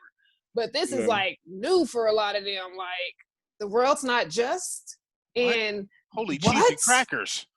People get. I thought America was the land of the free, home of the brave. Yeah, like, and they just out there trying their best to like show that they're support, but they don't really know how because they've never actually really supported or thought about Black people before. You know what I mean? Like, they actually don't really are. know. You actually do matter. And again, that's why the whole it's the psyop on both sides. It's a psyop, triggering, the inferiority complex of Black people, and it's also guilting the white people that may not even have had a hand in the oppression of Black people and putting them against each other because there's levels to this white thing. There's certain level, there's certain white people, which then causes those. What are you saying? My bad. There's certain white people that don't consider themselves to be white that are kind of pulling the strings of this whole thing, and again, it's just like it's people say that it's chess not checkers, and it's really about like not just being a king and a queen on the chessboard, but like being the player who's playing the game, not being the chess piece, but who's playing the game, who's moving these pieces around. And I think that we're over here on a black and white checkerboard, going back and forth, and the real people that are running the show are just using us as pieces. They're weaponizing our defense mechanisms on both sides, and we're looking stupid. Some of us. Yeah, we're over here fighting each other for nothing. Like I mean, there's even people like, and it's not saying I don't understand. It's just like you'll see like a happy white family just living their life, and like, look at them, happy. They don't even know what the fuck's going on around them. I'm mad that they're happy. Like, let that white man be happy. That's his own thing. Why you worry about what the fuck he doing for? You need to worry about what the fuck you doing. Because they don't know how to be happy. And what happens with that is that you show that resentment, and then it's like, why is he so angry for? And then that puts a bad taste in their mouth. Like, you know what? I really don't. Why can't they just pull himself by the bootstraps? That's what I did, So like, it's all by design. Like I said, the race thing is very low hanging fruit. Man, once we're at the level before level 1. We're not even not even in the game. This is like this is the demo. Racism is like like there should have never even been a 14th Amendment. Like, like why did you have the right? So you already said all men and women or all men and women, whatever, are equal, blah blah blah blah blah. Like, why did you have to go back and add some more shit? Why couldn't you just enforce that shit that was already there? Like, so I'm gonna go around and oh man, it's gonna be funny. I want Ajaya to go last, but I want you to go and tell me what is your meaning of equality and what equality means to you. Oh shit! Go ahead, Kavohn. That's a real question. Nah, that's a real question. I ain't trying to go first. Fuck that. Come on, give your young, fresh perspective. You don't want to get my old jaded perspective. I got like a decade on you probably over here. Probably. Well, we need some of that wisdom, but like I don't know. That's a really difficult question we're asking here. Like, what is equality? Like, I feel equality is like you need equal opportunity to succeed. Like, that's what that means to me. And Black people have never had that in this country, and they never had it around the globe per se. So like there needs to be systemic change. Like, we need to start off with some type of wealth. We need to learn the same thing that, you know, that, or we need to teach our children the same things that, you know, some of these more affluent families teach their children, teach them how to invest. And the people that have this knowledge, that, like, you know, have this experience building wealth, learning how to invest and stuff like that, should be leading the charge on that. Like, white people and black people, whoever has the knowledge themselves. And, like, you know, I just think equality means a unified, like, we need a unified front to lead the change we want to see around the globe. That's what that means to me. Get this man a Nobel Peace Prize. All right, Kev. Equality to me is being afforded the same opportunities as our counterparts, but it'll never be like that. So instead of us fighting for equality, we should be fighting to create our own, so that there will be no such thing as equality. Like, we'll have our own shit, but not for that not to be confused with, hey, if I come into this apartment complex and I know that I have all the same credentials as a white guy or anybody else, that I'm gonna be turned away at the door. Like, it's like there's levels to this equality shit, you know. I don't want it to be so much like equality, like, oh, I want to eat where you eat, I want to sit where you sit. No, fuck that. Like, it's also, don't go where you're not wanted, but I still need to have the ability to walk in there if I want to without no, you know. But just, we need to create our own shit. Pretty much, that's it. You know what I'm saying? Way to kind of answer the question. All right, Ajay, your turn. Suck your job, motherfucker. Equality. I think equality within a system is a myth, because if it's a system, it's probably made to be unequal. But I think equality is a myth because we already have equality.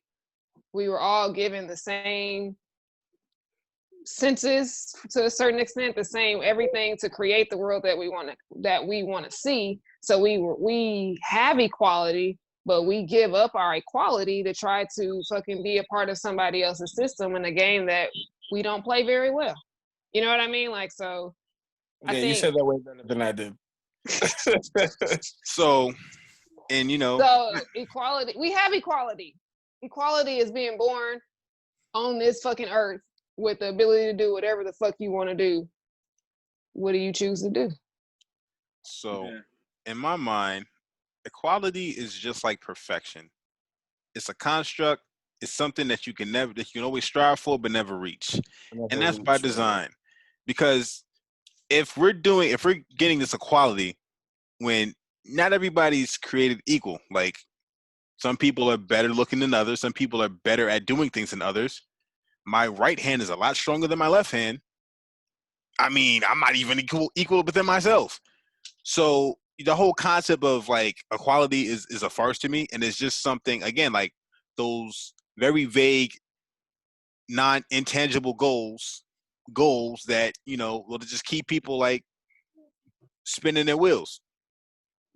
Like, again. Yeah, I can see that. I guess it's not about equality then. It's about everybody having a minimum what's the word, standard of life is really what I think. That's what most people think of when they think of equality. That's what they want, is having a certain minimum standard of life where their needs are met, they're not struggling, they're not stressed out. Like, that's like equality. For, I think, in a broad sense, is right. People would be happy with that. I don't know if it's equality. I wouldn't call it equality, but people would be happy with a minimum standard of life that they wasn't stressed the fuck out and made sure they had food and shit. Like, right, because the thing is, like, not everybody wants the same thing. Not everyone has the same needs. You can't even raise your children the same way because they both have different needs, or they may not both, but like more than one child has different needs. So this person may need more attention in this way. This person may not need to be yelled at because, you know, whatever. You know, there's different things. People are different. That whole equality thing is bullshit. It is. It is. So once we realize that's the case, that's when we can really start to, you know, write down tangible things. This is what we need. like I said, these companies that own slaves, you need to come out of pocket. Cut the small talk and cut the check. Yeah, cut that check. That's what I was saying. I I have don't a- want to Cut hear that nothing. check, motherfucker. I have a check. feeling that That check reparations will get cut the day the whole world stops using the dollar bill. That's some shit that they would be on. Crypto. I've been thinking that for like the past couple of years. Crypto. Exactly. Crypto. Yeah. Or That's- crypto. Oh, that's a great idea for a new cryptocurrency. Bripto. Let's go. Bripto. I have my first 3 investors right here. Okay. All you guys have to do is just invest $1 into Bripto and we're good. And we're good. I'm about to look up the domain right now. Yo, look it up. Bripto.com. Cryptocurrency. Yo, it's not taken. Bro, yo. I'm going on Namecheap in 0.2 Bripto.com. That's me. I'm on that. That's my cryptocurrency. I heard that the Universal, I think he's over the post services for the world or something like that, like the ultimate, which is really the federal government, but that's another story. But he was saying that cryptocurrency was created to cut out the middleman so that people everywhere could do business with each other from whatever country you're in without a middleman. I'm really buying that domain, DJ. I'm so dead ass, bro. Nah, you should. It's crazy because I was about to buy it myself, but I mean, if you buy it, I'll invest and we can be partners together. Yeah, I mean, I just I just bought the domain from your brother. He was trying to. He had a domain that he was talking about, and I was like, "You still ain't buy that shit?" I'm like, "I'm about to buy it right now and sell it to you." Listen, if you don't buy that within 5 minutes of the time of us getting off this episode, then I'm definitely gonna buy that shit. So let me know what you're doing. Nah, you better do that shit right now because DJ gonna take it. I am doing it right now. So yeah, I need somebody to talk as I'm buying this. You need some as you're buying this about. Okay, so just stealing niggas' ideas. And you know what? That is equality to me. You know, everyone has the equal opportunity to get their ideas jacked. That is the American way. Yes, that's the game. I ain't telling you shit. I ain't telling you nothing no more. It's not about who invents it. It's about who gets it to the patent office first. Yeah, that's what could have been a rich man, but that boy Edison. Listen, yo, make me an equal partner in this, DJ. It's my idea, nigga. Make me an equal partner, nigga. I want. Once you put it out there, I want Virgil, nigga. Give me that Virgil right now. Once you put it out there in the ether, man, it's fair game. You know. Yep. I had a whole business plan scooped off from underneath me. I was like, that's okay. I got 6 more in my pocket, and I wish you all the best. And that bitch still ain't open. Damn. I guess somebody do got it. They just sitting on it. Oh. For $1,900. Dang. That's come on. That's wild. Niggas know. You know what? It don't matter. It don't matter. All you have to do. Never mind. You know I'm keeping to myself. Fuck you, nigga. This is why we ain't got nothing. Nah. I mean, you could just put like cryptoccs.com or crypto.org or some shit like that, bro. Like you gotta think outside the box. Change it around. Change that shit around. And then if that person thought outside the box, they would have bought them all up. Because I had a friend that did that. He used to buy he was like, you just be up here buying up everything, just buying domains up. .net, .com, .us. He would just buy them all. He used to sell it. He used to sell extends. So he would sell them to other people who got into the extends business. So he would just go think of as many different types of ways of like having extends, and then he would sell them to people who got into the extends business, which were some of his clients. It was so gangster. Wait, you mean the dick pill? Yes. Yes, he was selling extends, making like a couple $100,000 a year. for like when Extends was popping, back when they had the commercials and shit out. He used to make hella money off Extends. I got it. He found it. I got an idea. I got an idea too. I'm buying cryptocurrency right now. Cryptocurrency. Bro, I was about to buy Brypto.com. Brypto. Hey, that's a good one too, though. Bryptocurrency. Oh, How much is that? DJ? $9. This one's $8.88. Well, I'm talking about the tax. I include that. Okay. My shit's $9.88. Because that's funny. Taxation. I did like Brypto was funny. That was a good one. I'm out. I'm buying that shit today, right now. All right. So what was it's about. So what was our last question? We were talking about equality and how it's a farce. And how it's a farce. So I guess. So what are the goals, man? Yes, that's actually what I wanted to go through. Like, we're just going to go down the line. Just what are your list of demands for the Black community? I guess maybe you could talk about how do you plan on, getting them, as long as you're not incriminating yourself. And I guess we'll start in the same order. We'll start with the young boy. Go ahead, Mr. K. Oh shit, nah. I actually don't want to go first this time. Come on, somebody else. All right, Kev. It's on you, Kev. Oh man. Okay. Come on. So, first of all, I want to say this was a very nice podcast. I appreciate it. You know what I mean? Everybody putting their nigga, stop stalling. And yeah, I mean, I think one of the first things that, like I was saying before, that we could do, we could start with like just homeschooling. That's something that we can do, because that's something that's like, I'm just thinking about my situation having kids. We can definitely start homeschooling our kids, so that what they're not being taught in school, they're being taught at home at first, and then so if it's something that works, then we'll just completely homeschool and just take them out of the whole curriculum altogether, and then figure out, first we have to figure out how they can be homeschooled and then still meet the standards, because I'm pretty sure it's illegal to not send your kids to school.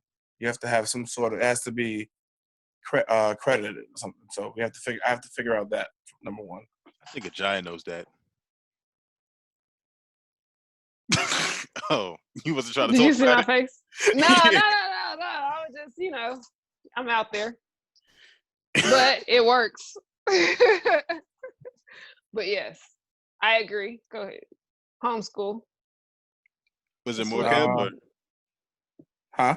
Yeah, I'm saying that there's more. Continue. Okay, so that's where we start.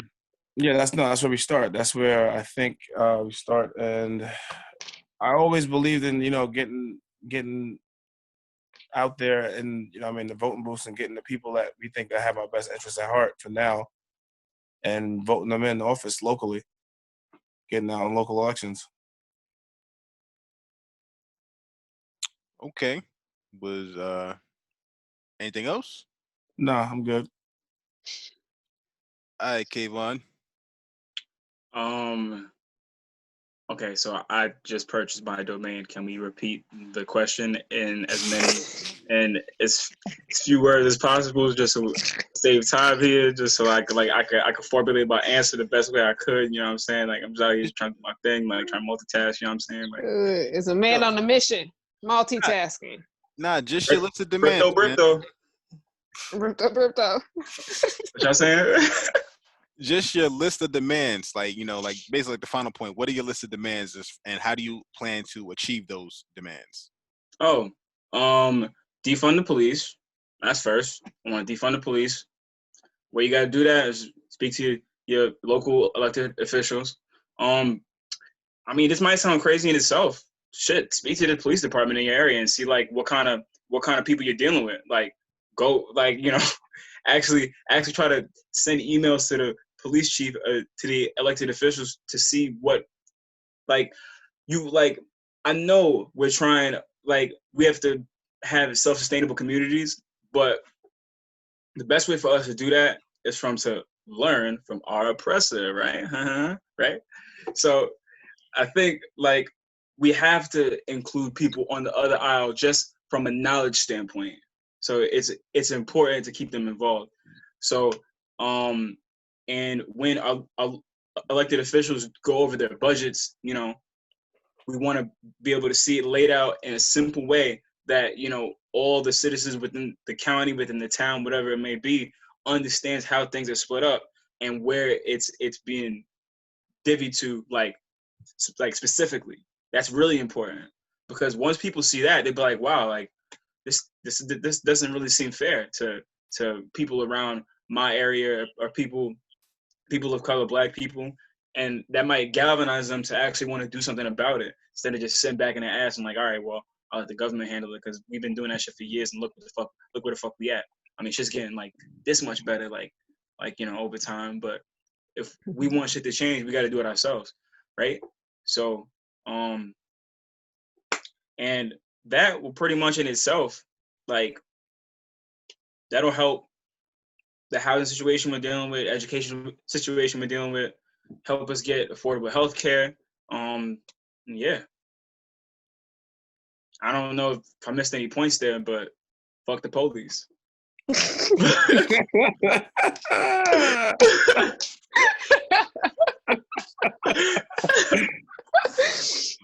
I approve that message. Ajaya, your demands. All right, my demands are simple. My phone don't die. My demands are simple. Like I said, I want a school, and I want, me personally, I also want a birthing center, because while we're talking about police brutality, our women and children are being murdered in the hospital at rates that would rival most third world countries right now. So there's that. And I would go about this by creating a self-supporting spiritual ministry, writing my own law, and then taking over a property in a Black neighborhood, probably, and opening ourselves and building it actually ourselves. I'm not really asking nobody for shit, except for people who want to build. So, but yes, those are my demands. I would love, you know, if somebody wanted to come and help out, and if your city was so moved to actually give you a school to take over, sweet. If not, then guess what? You got to build it yourself. But those are my demands. And ain't no police allowed on our property. Amen. Fuck the police. Oh, hold on. I also want to say this too. This is something I was always thinking about. This just came to me just now. We also need to buy property, like she said. Property. Buy up land, buy up apartment buildings if we can. Well, it's going to take multiple people to do that because it costs a lot of money. Buy up land, buy up homes, everything. Because you can convert a home into a business. If you know, I mean, you can do whatever. Once you have land, you have stake, you have power. You know what I'm saying? You have capital, literally. So that's something that is definitely needs to happen. Is you need to get more versed on money, just being literate with our bread and getting properties and buying all them shits up. Yeah. Hell, and if we're really ready to work, get the fucking abandoned properties. Yeah, and go in there, and you don't have to pay shit. Every state has an adverse possession law where if the property is abandoned, you can move into it, fix it up, and stay in there, and it's yours. Right. Yep. The most you got to do is maybe pay some back taxes. So we got ways around that shit too. But I'm just saying, like, if we don't gotta wait till we got $2 million to buy an apartment complex, go get the one that's fucked up. And also, you know, with the whole Rona thing, which I think they were going to do this anyway, a lot of commercial property, a lot of commercial real estate is not where it's at. So they're probably going to convert those into apartments and stuff like that. So you should probably buy them up now. You know, if you got a little bread saved up, might be a good idea. So what we need to do on my list of demands is one, for niggas to stop playing games. You need to choose a side. Either you're going to be on a white man's team or you're going to make your own situation. You know, we've been playing defense for mad long, or we can change it from the outside or the inside or whatever. Like, nah, pick a side. Because the thing was, it wasn't made for you. Like, you're still a guest. You're still an unwanted guest. Like, why would you want to, like, you know what I mean? Like, why you want the big piece of chicken in a house that doesn't want you? That shit might be poison. Like, think about it. So, you know, we need separation. We need, well, first of all, some people, they want to be part of this system. So get thee away from me. You know what I mean? You go over there, live your little lily white life with the snow chimps and all that, and the Arctic apes and all that, you know. Shade. Snow chimps. But as far as like-minded people that want to build community, that want to really develop a change, we all need to come together using the internet. And then once we use the internet and we meet up, take the internet away from us, put our phones in the next room, and have some real discussions about how to build infrastructure, who's going to do what, how we're going to protect that, and real change. And we also need to be willing to protect this change with our lives, because this is a whole new thing.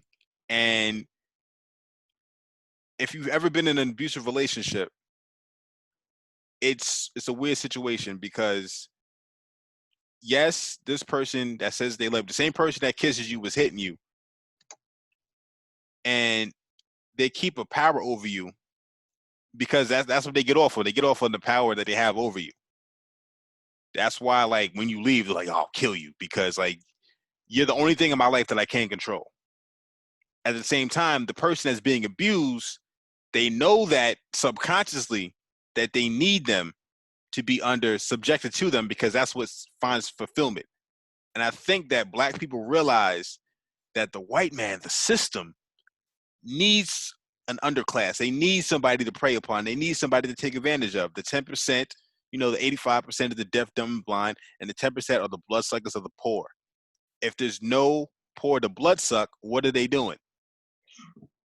So that's why we need to have, like, the real conversations, the really real conversations. Yeah. Offline, off the air. I just bought this thing with the Zoom, so we're not being tapped. Allegedly. Here's my thing. It's encrypted. Encrypted. Buy it. Buy it. Here's the thing, though. If we're really moving in law and how we need to function, I've been sending them letters telling them what the fuck I'm gonna do since forever with different organizations I've been working with. And, like, they really don't care, because at the end of the day, no matter how many of us really pull away, the masses are still gonna be the masses, and they gonna ride down to the dirt with the system, period. So they not worried about a few people splitting off, because most people can't do without the system. They don't want it. If you say, I can't watch cable TV and I can't go to the mall, niggas is not going. Facts. Not all of them. I'm not saying that on any type of, like, but there's gonna be some that's gonna be like, nah, we good. We'll deal with the racism and all that stuff. We straight. We not trying to build and work and do that. Yeah. And I respect that. Yeah. Be honest, because like, yeah, we about to build a tribe. There gonna be hoes there. No. They got weed. Hoes and weed. That's an important. That's how you build a nation. That's how you build a nation, right there. That's all you need. Right. You got them at the door. You know what I'm saying? The hoe giving you the weed, and then you come inside. You're like, oh, okay, this isn't too bad. All right. That's how you get them. That's hey, so man, funny and tragic at the same time. It's tragic as hell. But let's pull our shit. Let's open up a joint account. It's not easy. What's all we gotta do? It might not be today. It might not be tomorrow. It might not be next year. We have a small percentage of our checks that we get from the man. Put in our shit, a joint account. Then we can go buy a fucking property. and then that shit will pay itself up. That makes so much sense to me. All right. So then that means we need every city should have a group that is their goal. Who's gonna start it in their city? You know what I mean? Like that's where we at. And then you can't have ancient niggas in there because you know there's plenty of those. And we gotta have everybody on the same accord.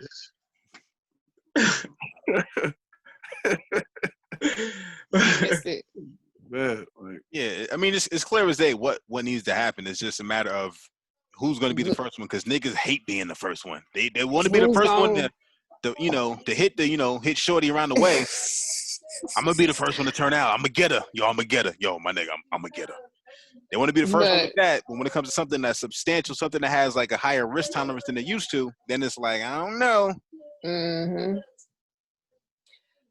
You know who's gonna do it? The fucking women. Probably. And you know what? That is probably what's gonna happen. And it's gonna be a big booty woman, and then the niggas gonna follow. But then they're not gonna respect them because it's like, well, damn. I got to do everything. Yeah, basically.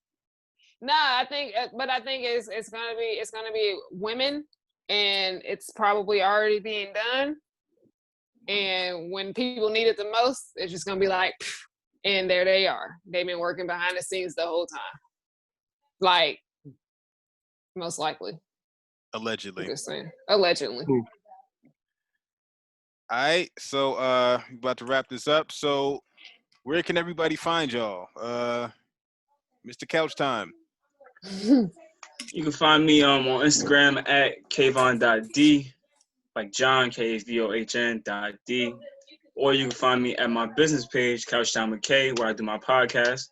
It's at Couch Time with K on Instagram. You can also email me, couchtimewithk@gmail.com. You know, I'm on Twitter too. But just hit me on Instagram. It's probably easiest. Thank you for your time, DJ, and allowing me to be on your platform. I really appreciate it. And I appreciate the listeners to this podcast as well.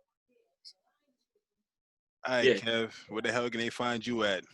Well, you already know me. I'm not really socially active like that. I'm only on Facebook and Instagram. So my name is Big Easy Watson. It's not easy. It's EASY on Instagram. Big Easy Watson on Instagram and IG. And then my name is Kevin Darrell on Facebook. You find me there.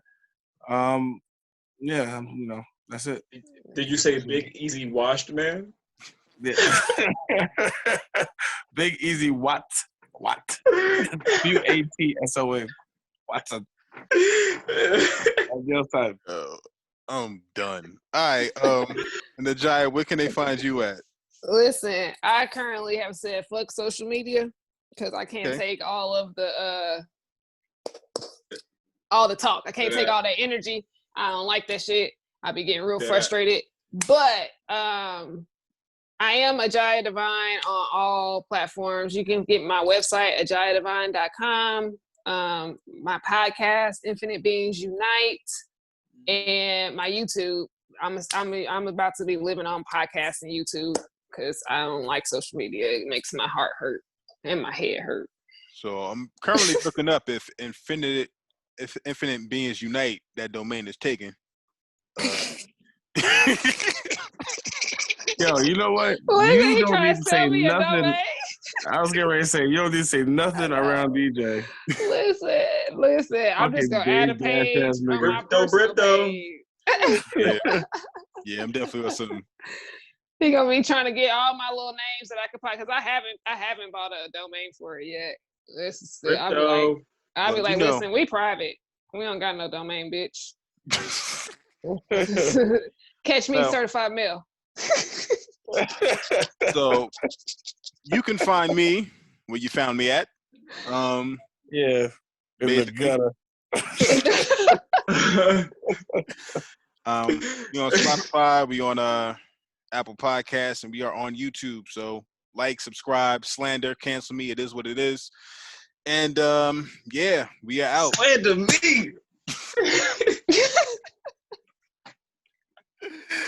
All right.